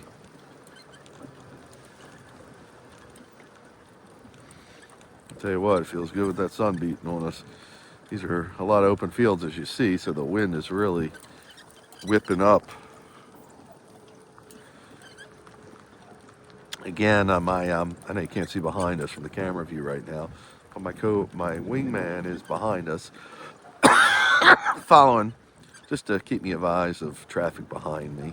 Co-pilot's ahead, keeping me advised of traffic in front of me, and my co-pilot is doing filming also.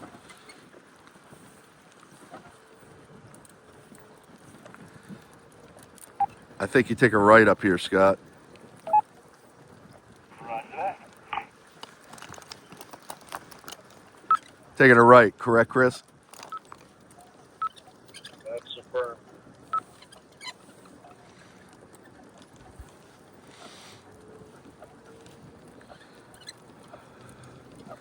if the road was closed, but my co-pilot would have told me. No, it's just when they close it. So this is a really good area to run the dogs like I'm doing. And good girls, G. See, I didn't even have to tell them because they saw my co-pilot go that way. And when he rides point like that, when he's in front of us and kind of set in the way, they just follow him. They're creatures of habit. That's an interesting looking monument. It's like a missile. Clark's Battery, this area. So these spots, like you see 10, that's on the auto tour. That's where the app or however they have the recorded tour would be playing for you. So you wouldn't have to read everything, or you can get a more explanatory, more detailed explanation of everything around here. There's just so much to see. I mean, get whiplash looking from one way to the next.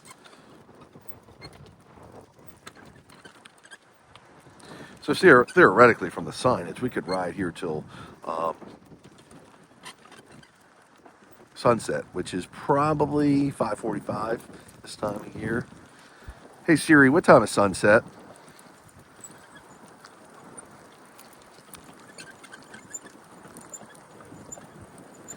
It's going to be at 5:48 p.m. Well, it's pretty close. Hey Siri, what time is it now? Got a car behind me. 10:04. So it's 5:09. Car coming up on you, Scott. We're going to take a right. So we've got 39 minutes to be exact till they close this place down. I don't know what that means exactly. I did see some gates, but we don't need to find out.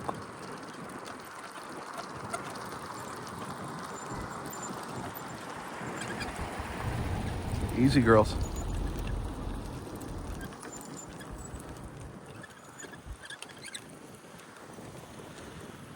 United States Avenue, folks. G. So we've got 7.2 miles, folks, and we've got 40 minutes, so we're easily going to hit our 10 mile marker. Will we hit more will be the question. We're not going to push the limit. I mean, you want to ride a few minutes after sunset. Usually the park rangers will meet us out here and say, wrap it up, boys.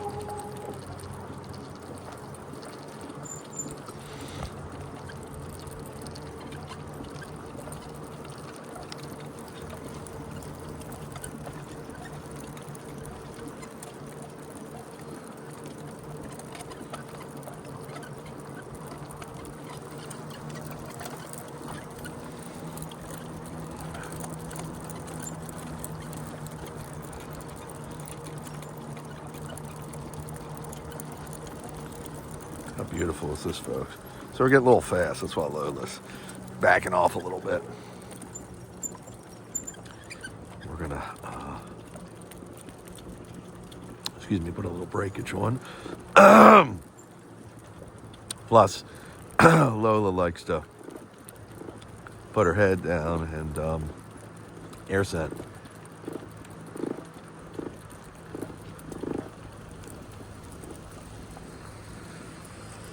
That dog was really well behaved. I don't even think that woman knew we were there.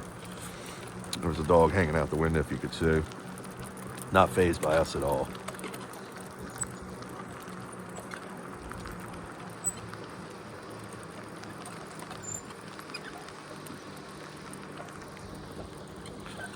So doing less mileage like we're doing today, 10 miles, 11 miles, etc.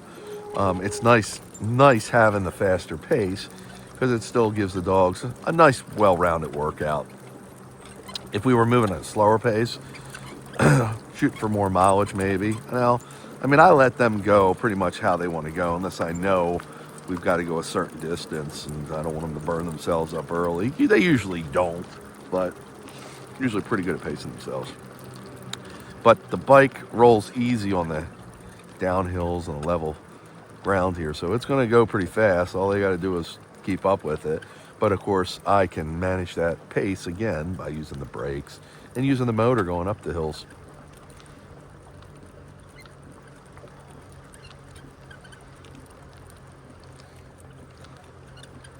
Now right here it's nice because there's no breeze, folks.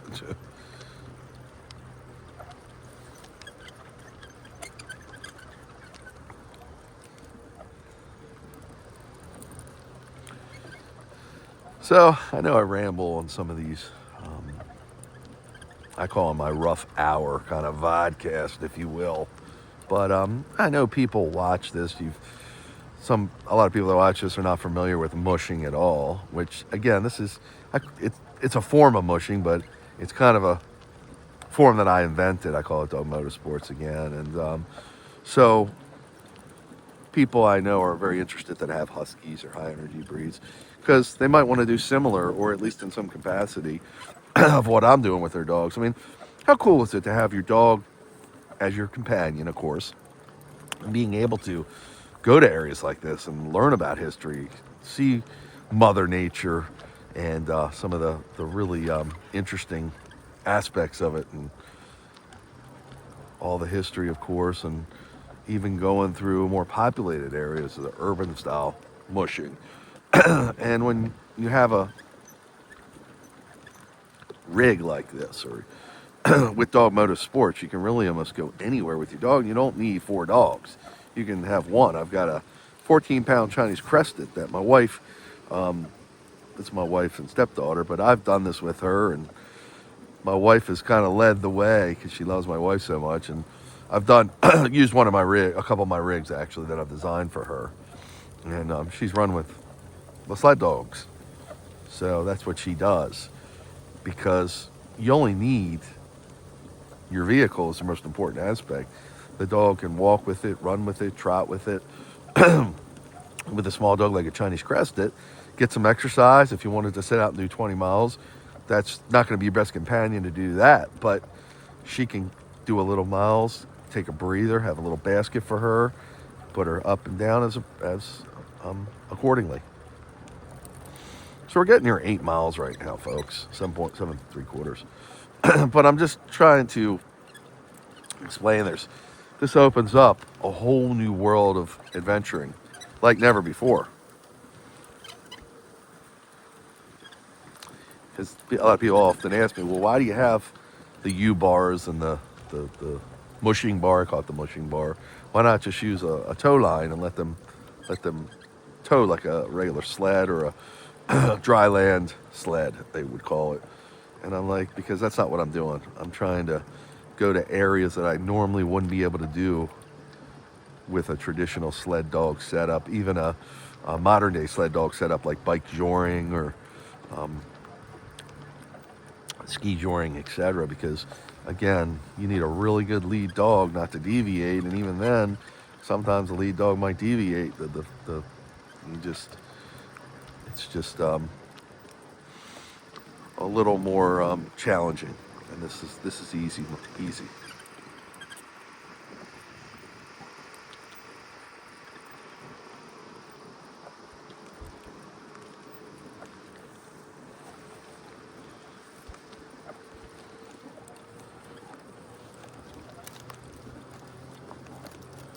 Hey, do me a favor and tell Crispy to roll right on by me. I'm going to still do both, but also clear this road as you pass.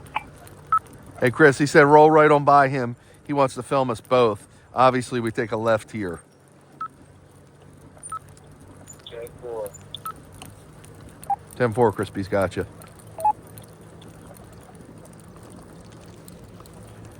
Haul. Haul. Haul. Haul. Haul.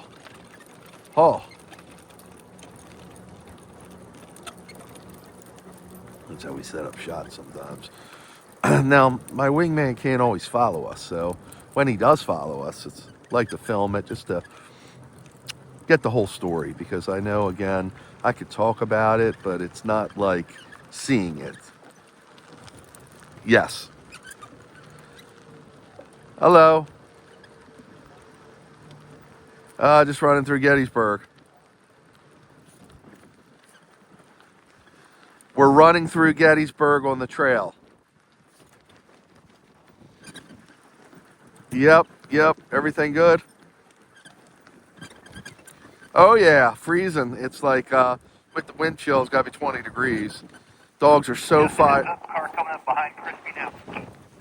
10-4 on that. 10-4 on that. No. Nope. Nope. But this battlefield is full of monuments. I mean, it's truly incredible. Yeah, but, well, there's different ones. This one is one we could drive through. We might have came here with Joshua and Stuart, Jesse and Jason. Yeah, but there's a lot of different battlefields. This is called the Billy Yank. So you're allowed to take the bikes and the auto tour and all that stuff. But when I tell you cold, I mean cold. So, but it's absolutely beautiful. I mean, it's clear. Joe Applegate was calling me for some reason. So, okay, I love you and I'll see you. Who knows? But I'll see you soon. Love you. Bye-bye.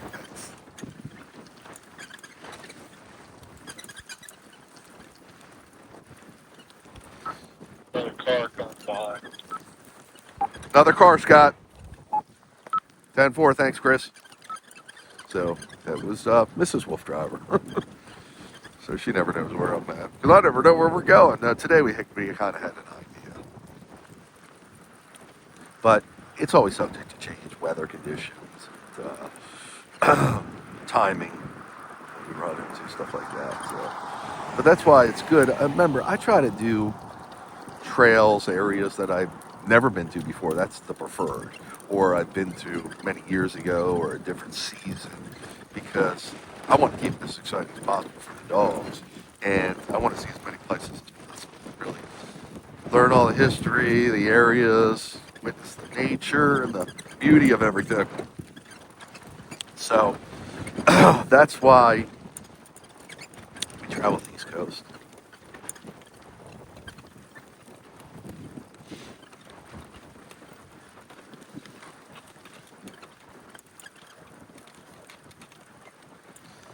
So we've crossed the 8-mile mark, folks. We're almost at 8.25. That's why I travel the East Coast. And I've done this for many years. I mean, I've been traveling for over 15 now. But I've been running dogs for 30. To your left.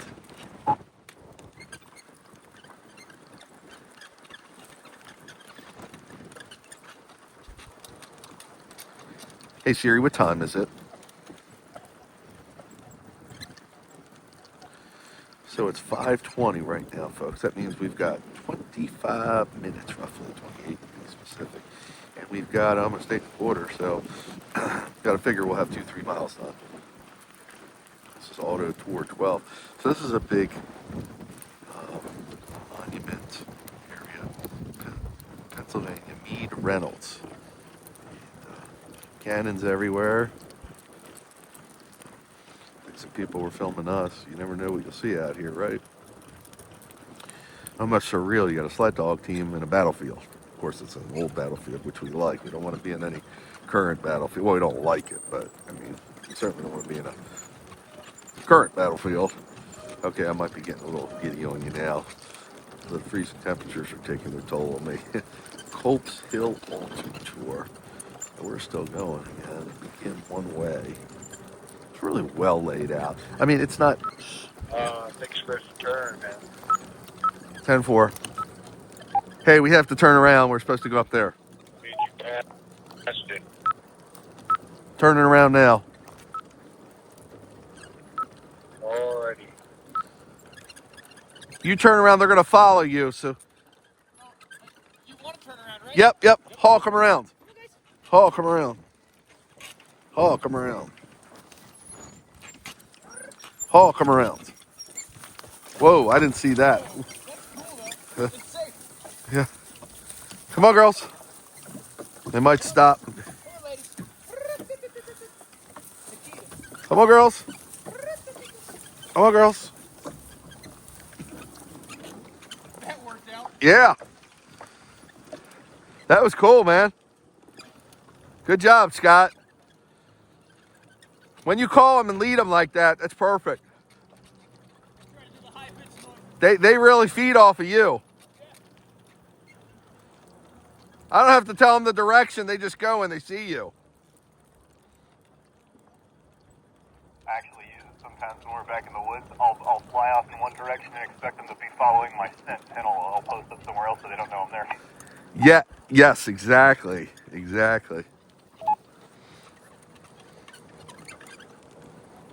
So that's how you do a U-turn in a dog sled on wheels, folks.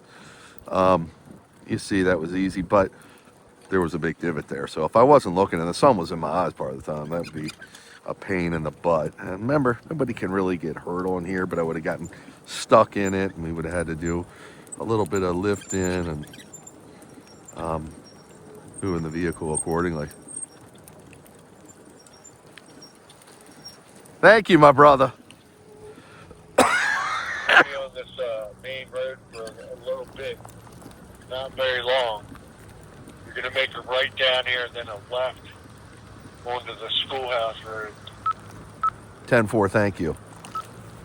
So, Scott, we're going to go on the main road. He said, not very long. We're going to make a right down here. Then you're going to make a left on Schoolhouse Road.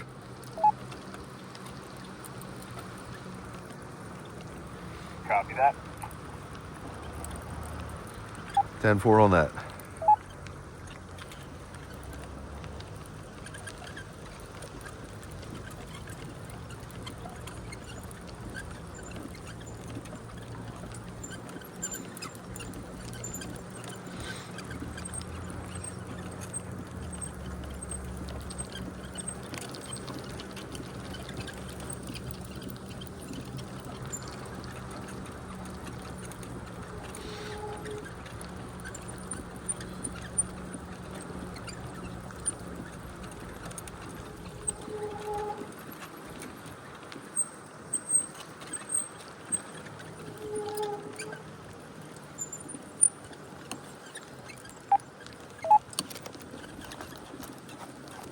It says to the left. You sure to the right?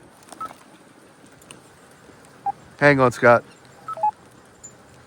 Yeah, 10-4, this is a 40, so we're definitely... Yeah, I mean, for the next stop, it might be quicker to go that way, but I'm trying to stay off the main road. 10-4, so a right here and a left on Schoolhouse Road. Yep. Okay, so you're going to take a right here and a left on Schoolhouse Road when we're clear, Scott. Yep, I want to get Crispy out right behind us. Yeah, mistake.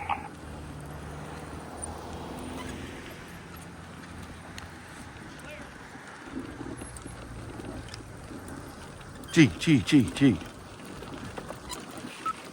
Yeah, there's a car coming, but they're going to have to deal. 10-4.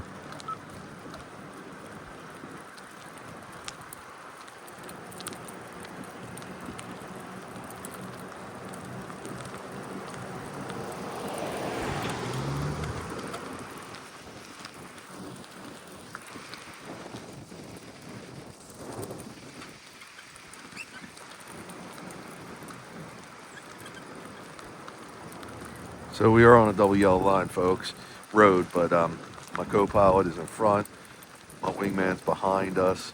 It's kind of a quiet road, even though it's a big road.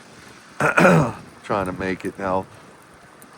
We could have gone to the left, but it was more of this kind of riding. This is the shortest path that we could go One on. car from the front. 10-4, thank you. 10-4, thank you.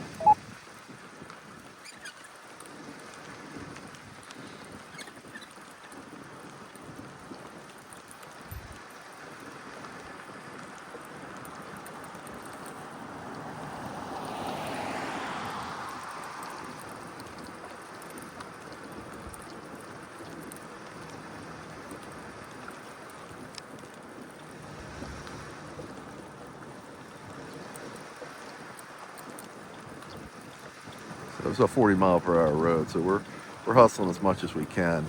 Keep in mind, Schoolhouse lane right here, Chris. correct, take a left. How I look behind me? You are clear, both directions, all set.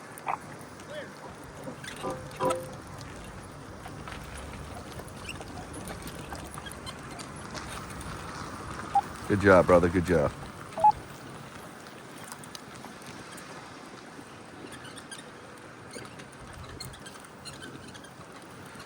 So as you can see, we got off that road as quick as possible, folks. Don't love being on the big roads, but the kind of venturing we're doing, we have no options. But, you know, I will never sacrifice safety to adventure. So that's why I was surrounded by my team, my Wolf Driver Pit Crew, I call them. So Lola, she's anticipating we're going to go fast. And she's like, Dad, I don't want to go that fast. She's tired now. Not tired, but she just doesn't want to move that fast. Nothing is exciting back here. The battlefield was more exciting. We're off the battlefield. We're going to pick it back up, from what I understand, a little ways down the road. We're just going in kind of the backdoor way because, Lola's picking it up now. I told you. We're going in the backdoor way because it was too much of a drive on the main road.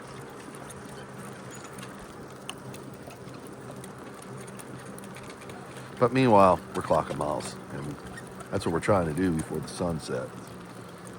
Hopefully we'll be able to get back on the battlefield. Now, I'd like to go through that battlefield again when it's springtime, even summertime. I like to check it out, like I said, different seasons, especially something like that, because there's so much to see. And on a cold day like today, and the dogs want to keep going, it's hard to get the whole story and to really understand it. When it's warmer, they're going to go slower, and you can take your time, and you can read a lot of the historical signage and take your time. So they're picking up on pace. They probably saw a squirrel. G over. Now I can be in the middle of the road here because my co-pilot is ahead. He's over the hill. He knows what's ahead of us, and we're clear, obviously, or he would have told me.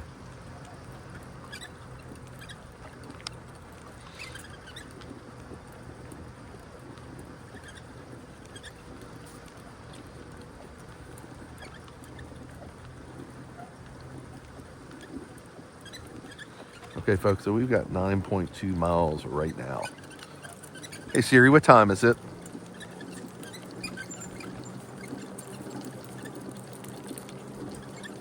5:30, so theoretically you've got 18 minutes now, you know.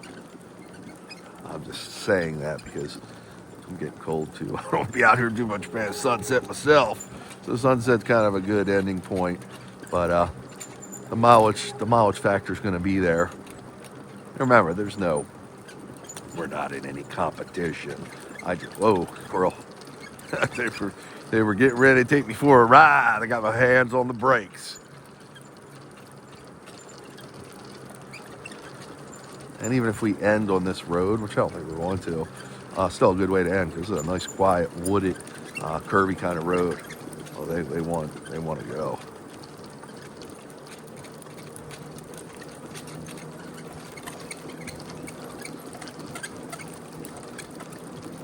Oh, look at the canyon right here, folks. There is a monument to my right. So this is, I don't know if it's actually part of the battleground. It might be part of the park. I can't tell. Hey, I have a camera staged back there, one car from behind us. But I gotta clear this hill before I go back to get it. 10-4. My co-pilot's just talking logistics, and he's letting me know he's gonna clear the hill for me first to make sure nothing's on the other side. You just dropped the glove. Yep, all good. I'm headed back anyway. I'll grab that. 10-4, thank you. 10-4, thank you.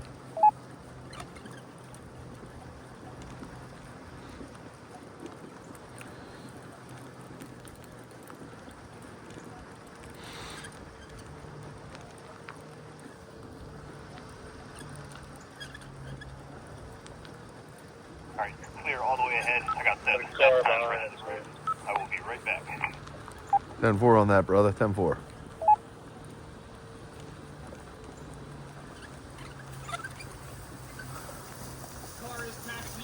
Thank you. Thank you.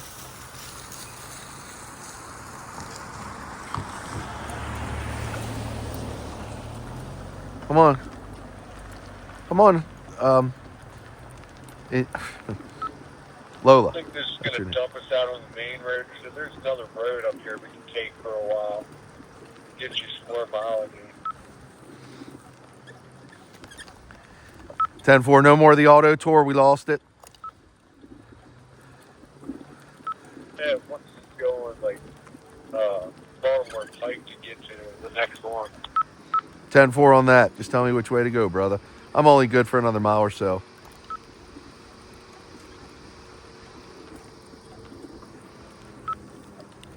See that blacksmith shop road up there on the right? That's it. Take that. Take a right there. Yep. 10-4 on that. 10-4 on that. So, folks, we the auto tour was gonna.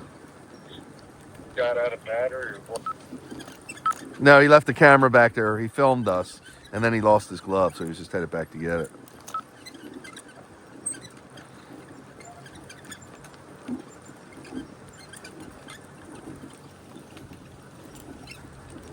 G.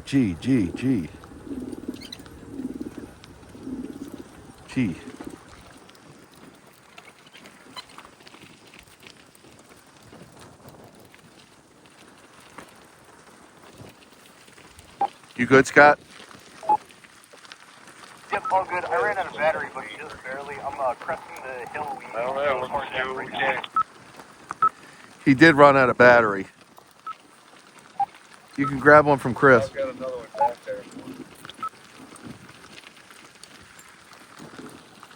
Yeah, you can give him the battery when you see him.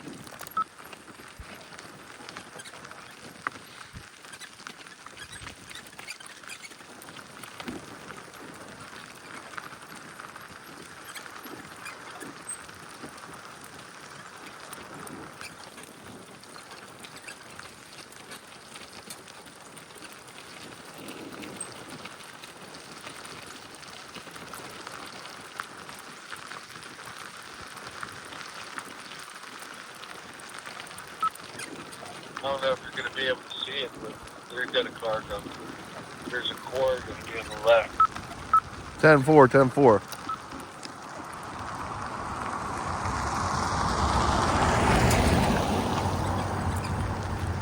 Hey, when you catch up with Chris, we'll give you a battery.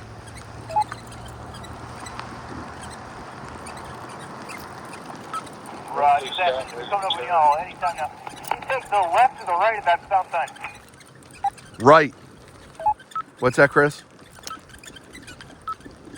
Then hopefully Scott knows. Come back with that, no copy. Take a right. Roger that.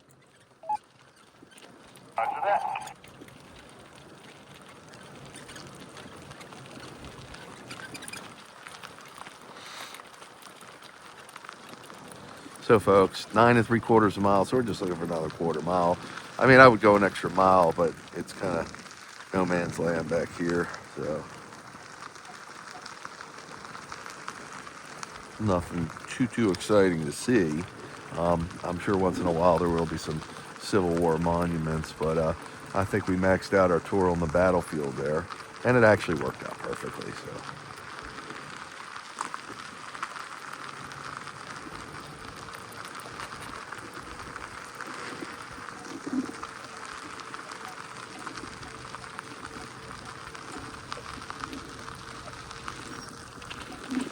So what is this?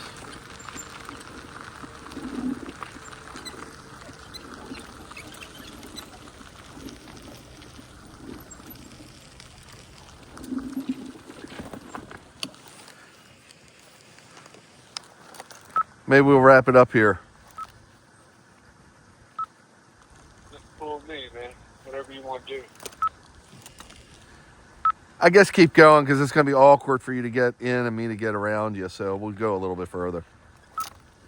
I mean, yeah, or you could pull it straight, not going to pull it sideways. True, messed up. That's a Gettysburg hospital, dude. Field hospital. Yeah, that's why I thought it was going to be chill down here. 10-4 on that. Hey, look for Scott. I can't look for nothing. It's out of my line of sight. Maybe wait for him. Let me see where he's at. Hey, where you at, Scott? Tell me to come in to make a right on Blacksmith Road. How far are you? I'm looking at Crispy, but working on it. Chris, you better stop. He's looking at you. He's right there. He's out of breath. I told Chris to stop. Look at me. He's behind you, dude.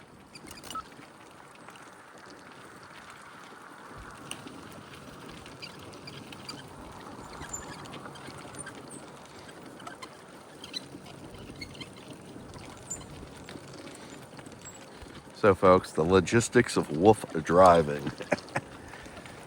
Oh, we do have some cars coming, so I'm gonna lay it low here.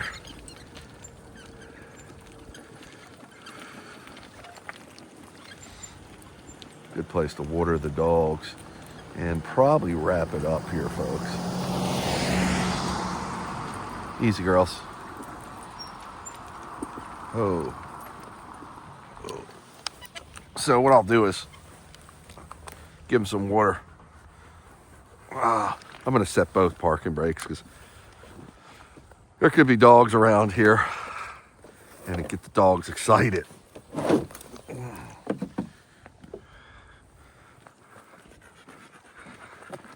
Okay, guys, there you go.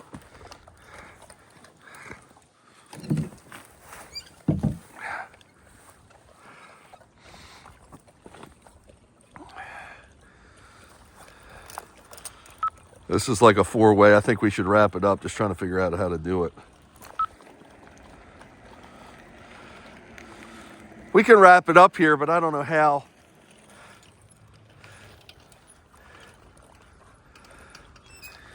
What do you think, Crispy?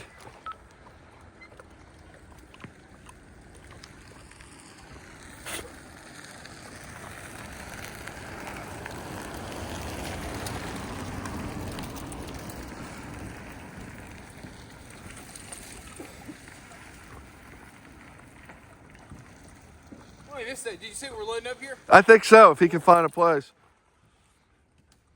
You're working your ass off. I said, Scott's looking at you. She's like, what? I'm like, dude, he's behind you. Just stop. It was all uphill, and then I took the left instead of the right, and that was back uphill. And so by the time I saw Crispy, I'm like struggling. Yeah. That's all good. I like shit like that. You did it, man. Right there, Chris.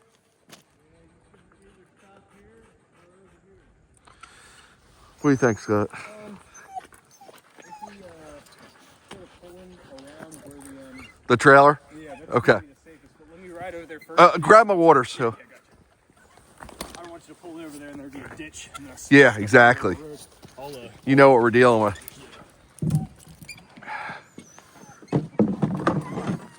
Relax, guys. Relax. I'm going to be right on your ass.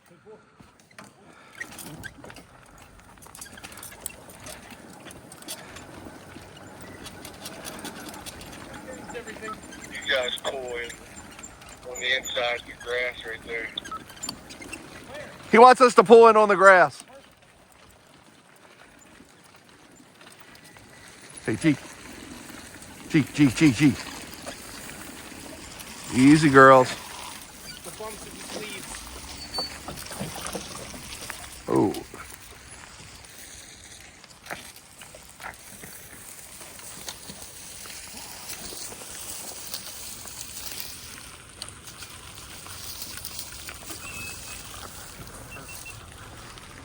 Okay. Oh. Man, Crispy pulled right in. Good job on that, dude. Okay, so let me get the crate set. You stay there with them.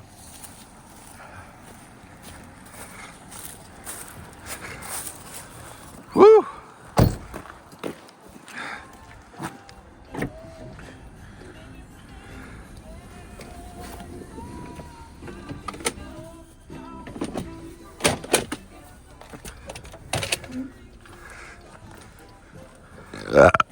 Excuse me. Nikita's turned around, didn't she? Yeah. She's comfy though. She turned around because I was sitting here. You taking her first? Yep. Oh, that's. Hands. Don't shake.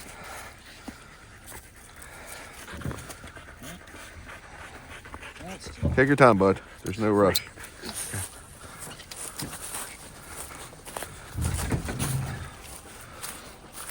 how we wrap it up, folks.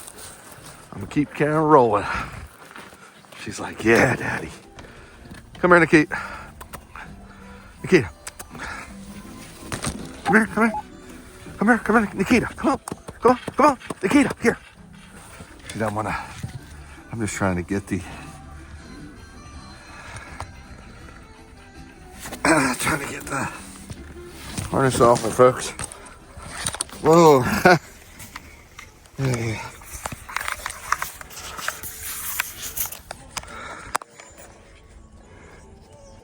Stay, Nikita. Hang on, Scott. I'm okay. Just gotta. Yep.